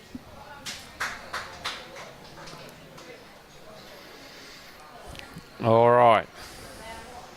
I expect some Bathurst speed here. Full revs. That's happening soon, isn't it? No, that was yesterday. Oh, is that yesterday? Yes. Run and 1.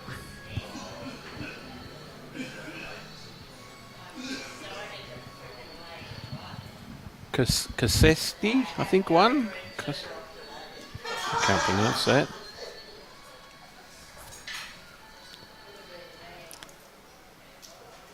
Susan, can you hold, Susan? Where's the speed? Just going under.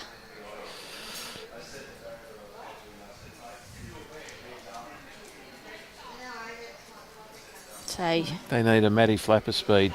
Full.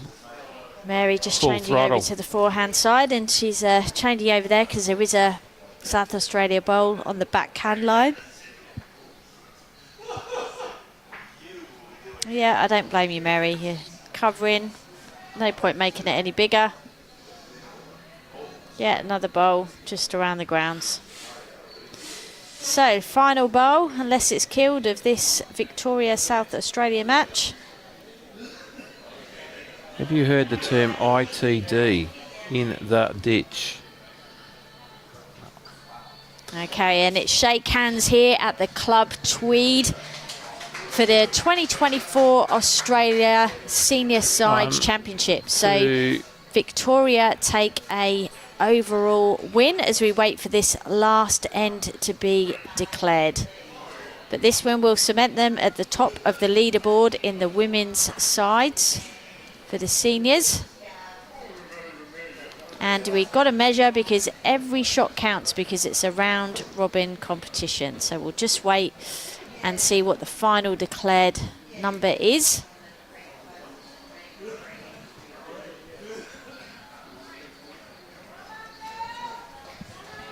I believe I heard a call of 3.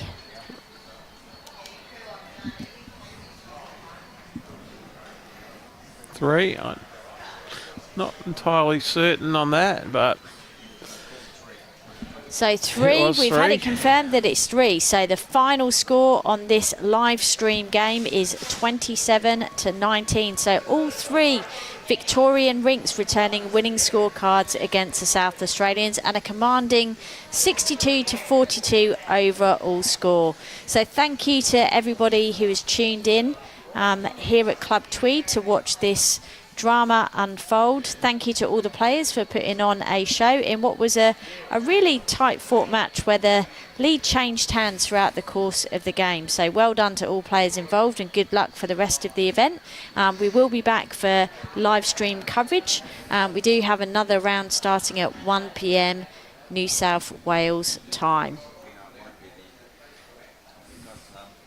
We will put information on around what the start time is, but it was scheduled for 1 p.m. There might be a slight delay. Yeah, I think so. We hope you enjoyed that last game, and please stay posted on YouTube where we will let you know where we will be live here from Club Tweed for the next round, which will be round 6 of the Australian Senior Sides Championships. And we will be having a look at the men in action. So we will be watching one of the men's teams take charge. We have got the Tasmanians versus the New South Welshmen. So for some familiar names in both teams there, so we very much look forward to that game. Thank you everybody for joining us. We hope that you've enjoyed it, and we will see you back very shortly.